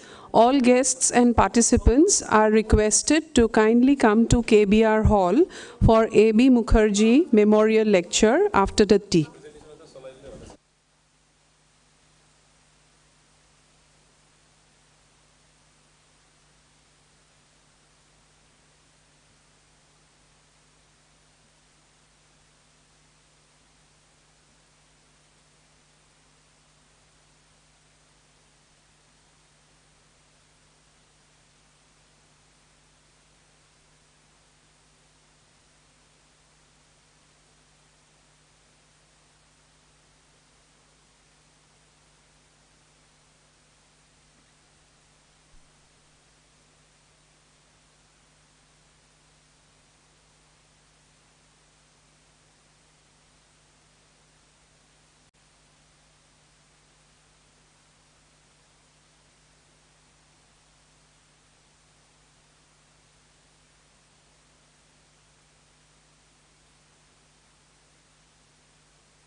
Your kind attention, please. All participants and guests are requested to kindly take your seats in the KBR hall. We are about to begin our A.B. Mukarji Memorial Lecture shortly. Thank you.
Good morning and welcome once again to the 44th IIG Annual Meet and International Conference on Shaping Tomorrow, Society, Culture and Environment in an Interconnected World. We are about to begin our A.B. Mukarji Memorial Lecture. Before we begin that, may I request Professor Ravindra G. Jaibhai to kindly invite our esteemed guests to the dais and say a few words on the occasion.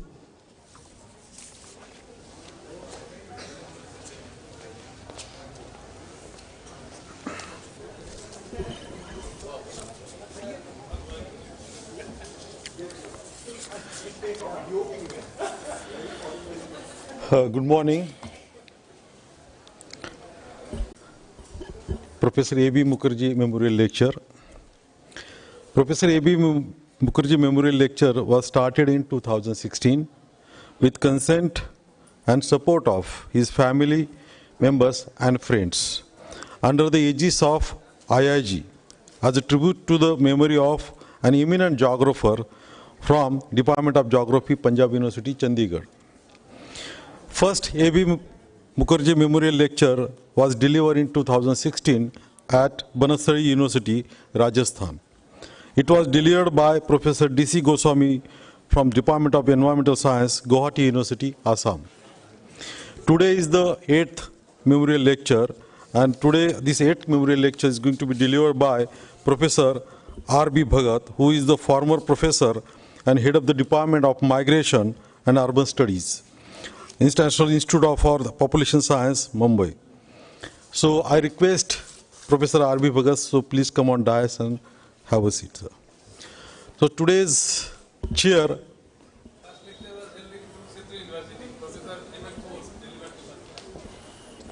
Yes.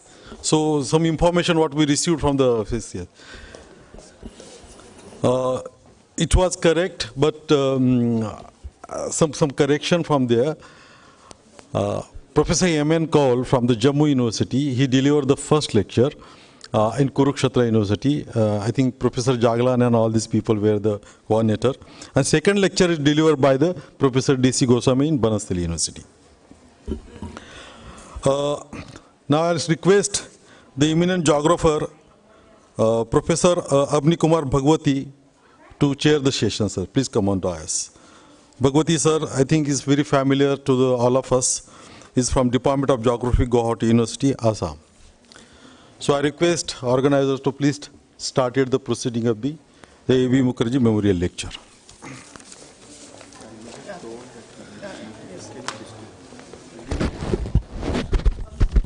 Thank you, sir. Now we would like to felicitate our esteemed guests on the dais. May I request members from the organizing committee to do the honors.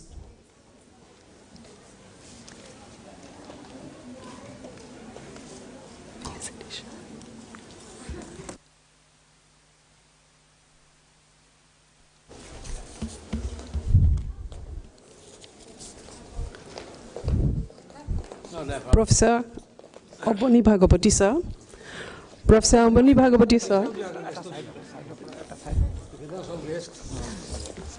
Thank you. Professor Oboni Bhagapati, sir, is a teacher of repute and an eminent geographer, known from his seminal contribution nationally and abroad, a recipient of Nuffield Fellowship in 1993.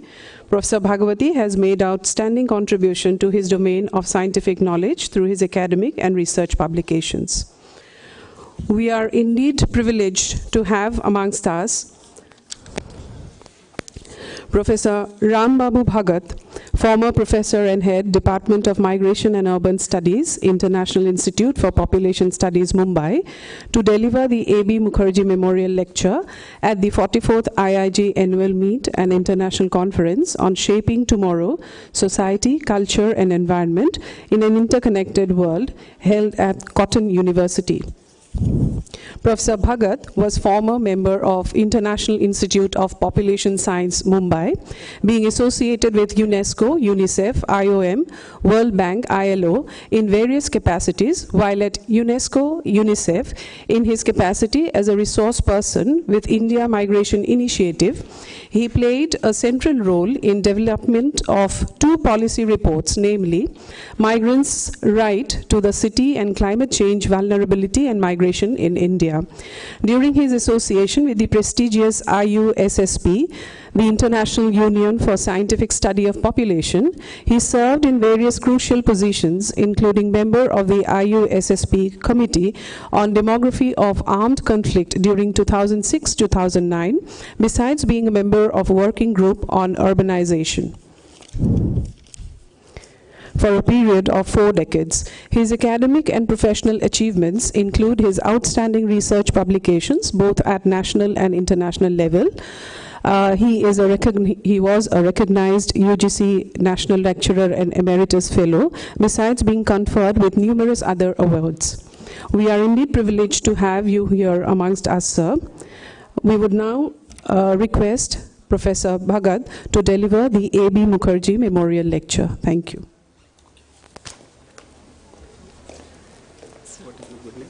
Sir Mary Borua. I'm from the Department of English. Okay. So thank you very much. Honorable Chairperson, Professor Bhagwati, colleagues and friends. At the outset, I would like to thank President of IIG, Professor Sachidanand Sinha, General Secretary Jai Bhai, and entire IIG team, and convener Professor Kalyan Das and his team. It is indeed a great privilege for me to talk among some of my friends and colleagues, and also it is an honor and privilege for me to acknowledge presence of one of my teacher, Professor Atiya Habib, here. So it is a great honor for me and to deliver Professor A.B. Mukarji lecture, who has been pioneer in the field of cultural geography. Professor Mukarji studied rural settlements of various cultural groups. At the same time, his contribution to the field of physical geography and geomorphology have been very enormous. Professor Mukarji was a great personality and insightful geographer who followed Carl Sauer's tradition of cultural geography. Carl Sauer believed that the cultural landscape expressed in the form of human settlements, agriculture, workshop, markets, fields, line of communications are objects of geographical investigation. Cultural landscape evolves historically fashioned from a natural landscape by human agency, and that was known as Berkeley School at University of California. As you know that these are two streams, physical versus cultural or physical versus human, and within geography we have several approaches and perspectives since then, and we see a lot of fragmentation, dualism, dichotomy within geography. But let me tell you that this is not unique to geography. This is happening to other disciplines also, where there are specializations, there are branches coming up. Why this is coming? This is coming because as a scientist or as a researcher, we also want our niche and specialization, and therefore it is leading to some sort of identification and status and identity within the disciplines. So it is something of sociological nature also, where identity and status is required, and identity and status is related to something of certain branch of knowledge production as well as specialization. So, but within geography we find various other things happening, how geography has been defined, and there are various ways of defining. And in this lecture, actually, I want to bring to the discussion that there are certain unifying concepts in geography, and that is space, place, and region. All three are very, very important, and either of them should not be left. So that is one of my points to make here. So if you see, geography has been defined as a subject of the study of man and environment relationship, or a subject of human ecology, or a study of physical and cultural landscape, a science of areal differentiation, science searching morphological regularity. In its various forms, you know, Hartson's idea of geography as a study of areal differentiation has been more predominant, despite its criticism by Schaeffer, pleading for law of geographical regularity similar to the natural sciences. Some leading geographers also try to bridge the divergences, calling geography as a modern synthesis. So geography has passed to various phases. What I am trying to highlight that within geography, when we try to bring the concept of space, place, and region, inequality, spatial and regional inequality is very, very important aspects, and it manifests in different processes and forms, and therefore geographical epistemology is very important. Geographical epistemology is basis of the geographical methodology. That's why I have titled this lecture, Pandemic, People and Place, Looking Through a Geographical Epistemology. So the question is, what is epistemology? And epistemology is the study of nature, origin, and limits of human knowledge. It is derived from Greek word episteme, knowledge, and logos, and accordingly the field is sometimes referred to as a theory of knowledge. In other words, it explains how we know what we know. In similar ways, geographical epistemology means what constitutes geographical knowledge and how we know it. Epistemology does not stand alone, but closely tied to ontology. Ontology means what exists of being, what is belief, what is assumptions that are very, very important, even certain biases. Much of the history of philosophy of ontological, much of the history of philosophy is a history of ontological disputes. What are our approaches, what are our assumptions, and how we look at the world. Geography, as the study of Earth's surface and variation over it, has been using Newtonian, mechanistic, and Cartesian methodologies, which has various limitations. Scholars have also questioned the absolute and linear practice of geography. All these assumptions continue the philosophical foundation of geography as a study of areal variation or regional differentiation. Alternatively, it must be argued the idea of region must be linked to the idea of space and place. The space is not absolute, linear, or morphological, nor a container of things, but defined by relative location and relational existence of objects, phenomena, and events. It is a dynamic and unbounded category. So space is a dynamic and unbounded category, inseparably tied with time. We must make a distinction between absolute geography and relative geography. Geographers use the tool of space, place, and region to understand economic and social changes. However, these theoretical tools cannot be looked at in isolation. This requires an alternative epistemology which can integrate space, place with economic and social changes. When our concepts and tools are not static but dynamic, then it would be possible to capture the changing reality. It is important to realize that we live in a relative and relational world. While Einstein's ideas on the relationship between space, time, and motion are very important to understanding our physical world, space, time are socially produced. In our social world, deciding our social, political, economic location, social structure, and changing social relationship. Location of objects, their relative distance, and relationship. When objects are human beings, it becomes a place. So place as a history, place as a culture, place as a social structure and economy. The place is related to the people and their life and has a history, culture, and social relationship. The place evolves due to changing structure and characteristics of the people.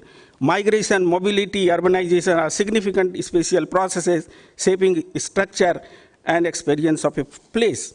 So there exists a contradiction between place and space. Spaces are produced. It's not that space use or land use, but spaces are produced, but places are made. In producing space becomes resources. It becomes means of production or even wealth. So if you see urbanization and then cities going vertical, so spaces are market. FSI, Floor Space Index. So it is controlled and appropriated by economically and powerfully political class. It is very much evident in the process of urbanization, creating wealth through real estate development and commodification of space. This creates inequality and exclusion and consequently raises a voice for the right to the city or right to the space. Space raises the question of where, intimately related to who gets what and where. Where we work and live decides about access to resources, income and employment, access to education, healthcare, and finance. The question of where is powerful dimension determining the chances of life, both in terms of access to good or bad. Now, what is then space and place when we know, then what is region? Region actually is the scaling of space and place forms a region. Regions are spaces and places of relationship which converge and diverge in terms of one and more characteristics. The formation of region is a significant historical and spatial process unleashed by centripetal and centrifugal forces. Region is in fact drawing of boundaries. And this boundary is not confined to only geographic boundary, but also includes social, economic, political boundaries. And that's why inequality becomes very, very important. It is inequality which draws the social, economic, and political boundary and starts creating and identifying region and becomes element in regional formation. So inequality redraws the social, economic, and political boundary. So within the space, I think when we try to understand the space more, going through the epistemology of space, I think in space there are three important things. One is the location, other is the relative distance, and third is the relationship. Location can be determined by geographically. That is what we have been doing in geography. But then location is also economic, social, and political. It is where the social location is, where is the political location. And therefore, and then distance also, it is not only geographic distance, but social distance, political distance, and all these things. And all these are related with each other, and not only relationship, but then this is in terms of flows also occurs. So there are various flows also shaping the location, relative distance, and relationship. And this is shaped by time-space compression, and annihilation of space by time, what David Harvey uses the term. It looks like flattening of space, but various socioeconomic boundaries that divides either remain intact or recreated. We see that, okay, annihilation of space means something that flattening of space, but it doesn't occur because socioeconomic boundaries that are constantly reinvented.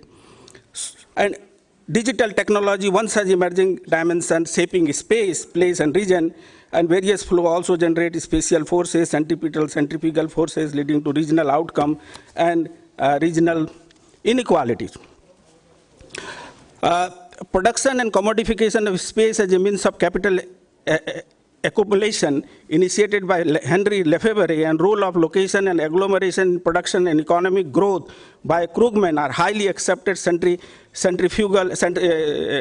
accepted theoretical and geographical epistemology practiced outside geography. So what is happening, it is not just space now, and earlier we were thinking of certain things locating on space or something happening, activities happening on space, but now spaces are produced, spaces have become commodity, so marketable commodity, and that is what creating wealth through the urbanization, commodification of space. That is the idea of Henry Lefebvre. He was a sociologist, but that idea has been picked up by David Harvey and other people, and then that was actually the foundation of conceptualization of urbanization and disparity in development. You must have heard the name of Paul Krugman. He was awarded a Nobel Prize in 2008. He was an economist. And why he was awarded Nobel Prize? Because he brought geographical perspective in economics. So this is how geography important. So that's why I have written one sentence: geography is too important to be left to geographers. To conclude, geography is the study of space, place, and region and their relationship with people. It is about how spaces are produced, places are made, regions are formed, shaping a social relationship and human well-being. Now coming to this, giving this idea of epistemology, geographical epistemology, how we apply this epistemology to understand our social economic problem, and particularly the pandemic. What was pandemic? It was something of geographical nature. You see, lockdown, first thing, lockdown, what happened lockdown? Social distancing, physical distancing, quarantine, and zoning. All these terms you must have seen. And then how pandemic was viewed. Pandemic was viewed that it is being spread. There was a mobility factor, and that's it spread. So in India, first case was decided on 27th January 2020. And WHO declared that pandemic on 11th March 2020. By that time, it already spread to 114 countries and with so many infections. And lockdown in India, lockdown started. So the spread was geographical, mobility was one of the factors. What was this, the mitigation strategy? Mitigation strategy was also geographical, mobility, lockdown. So space was very, very important in entire process of pandemic, both the genesis, spread, and mitigation, and that is what important. So time is short and lecture is already circulated, so I will be little brief. So pandemic was actually health crisis, it was economic crisis, it was urban crisis, and then it has affected fertility, that birth. See how much people, the pregnant women, at least in a year's time, we have something of 2 million births occurring. So if pandemic continued for 1.5 years, so 3 million births have occurred. And during pandemic, how much these women have problem in delivering, reaching to the health facility. And then the death was devastating. And then the migration occurred. And from where the migration occurred? From urban to rural. And from South India, West India to Eastern India, Central India, Northeast India, you can see the geography of regional formation. So all these aspects are very geographical. We can apply geographical methodology, but geographical methodology is premised on geographical epistemology. And lastly, let me say how we can shape our future. We can shape our future by imagining space, because we live and work on space. And we live and work in some places, how we look at places. But you see, most of the studies outside geography or within geography, it is individual or household. Where is the space? Where is the place? So I think imagining place is very, very important, and shaping space. And this requires a type of political imagination. This requires a type of geographical imagination. This also requires of politics of space. But what we are doing, or what our political leaders are doing, irrespective of political party, they are doing politics of time. Politics of time means how future will be there, अच्छे दिन आएंगे, politics of अच्छे दिन, politics of time. But where is the politics of space? And therefore, this type of political imagination and geographical imagination, I think there is a tension, there is a contradiction. You need to match. So our political imagination must match with geographical imagination. It is about being vocal for local. So this is what is to be realized. And then it should be recognized, diversity should be recognized, democracy, decentralization, all are, I think, about the places and fulfilling the aspirations of people. And one size fits all needs a critical evaluation, shaping the outcomes and experiences of geography of human well-being. So thank you very much. Thank you.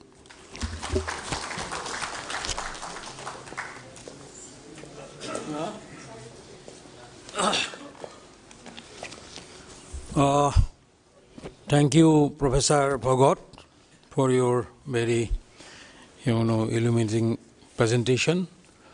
So, members present in this hall, and we have already spent, some hours already and having some deliberations. I don't like to take much time, but the thing is this. Professor A.B. Mukarji was a renowned geographer, a scholar, and the geography fraternity, we should have a great regard to this personality. Nowadays, it is very difficult to have this kind of people completely committed and devoted to his own discipline and own, distressing job. Professor Mukarji, he used to call himself a Prabasi Bangali, because he was born in Allahabad, brought up in Allahabad, and he was a disciple of, that Khalsawar. His supervisor was F.B. Niffen of the Louisiana State University, and he carried that particular tradition. And our student friends, most of the participants know that Khalsawar supervised around 40 scholars, and they were distributed in different parts of the world, and they developed a school of thought, as you all know, that is known as the landscape school. Now these three words, society, culture and environment, A.B. Mukarji did, a lot on these three words, three terms, three components. Because sometimes what happens, we find it difficult to differentiate between, take for example, environment and ecology. What is the relation, what is the difference? But I remember in the Hill Geographer, that is actually brought out by our Shillong friends, in that he wrote an article on environment, and there he tried to define what is environment, what is ecology, what is the relation between all this. That is a very fine paper. Whatever he wrote, sometimes, for example, a letter maybe to a personal letter to one of his friends, for example, that is also very, very useful. I personally have about 15 letters written to me by him, and I kept everything. And I request my young, geographers. There is a book by his daughter, Malavika Power. The name of the book is Life Abundant, written by a large number of geographers from abroad as well as from India, including Professor Dixit, and everybody should go through that particular book. It is a very, very good book for the, geographers. And whenever we discuss cultural landscape, cultural ecology, social responsibility, social deprivation, then, this name A.B. Mukarji, that automatically comes.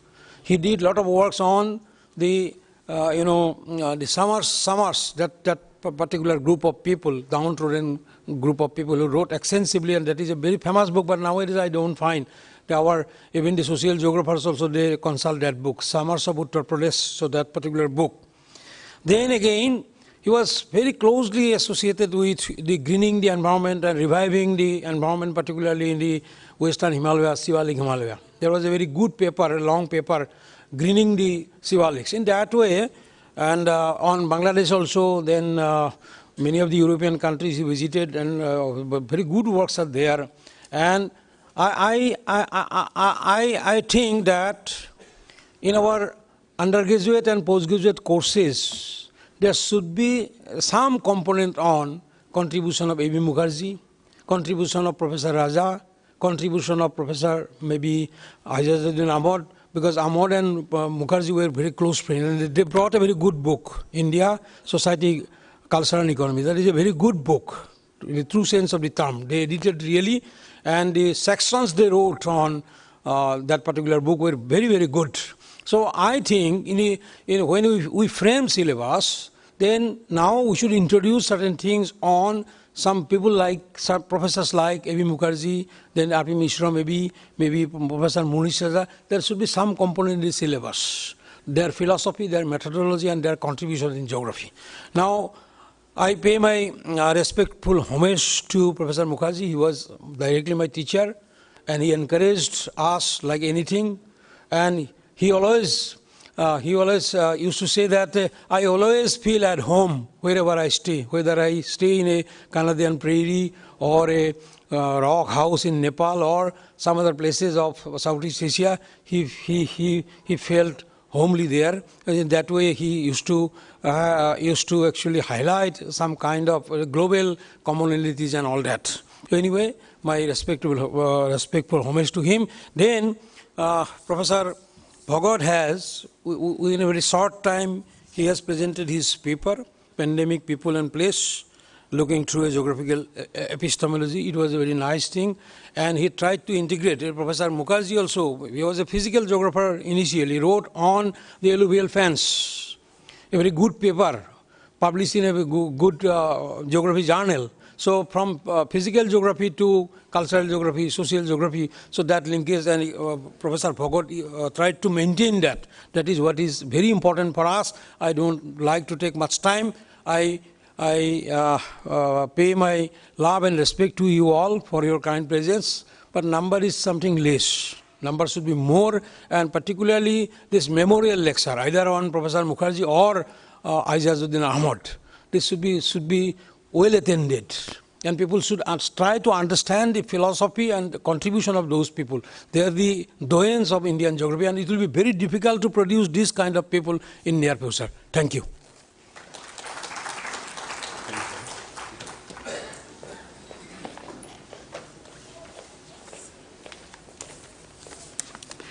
Thank you.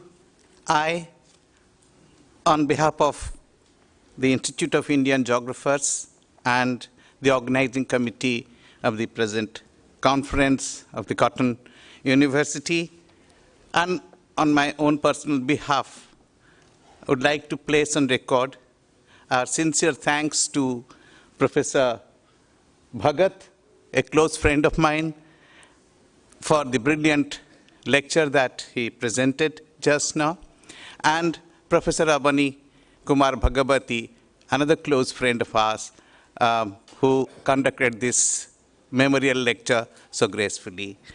Thank you very much, and we look forward to listening to you again and again. There's one more announcement. The IIG Governing Council meeting will be held at 5:30. The venue would be MCB Conference Room, which is next building to this. Thank you.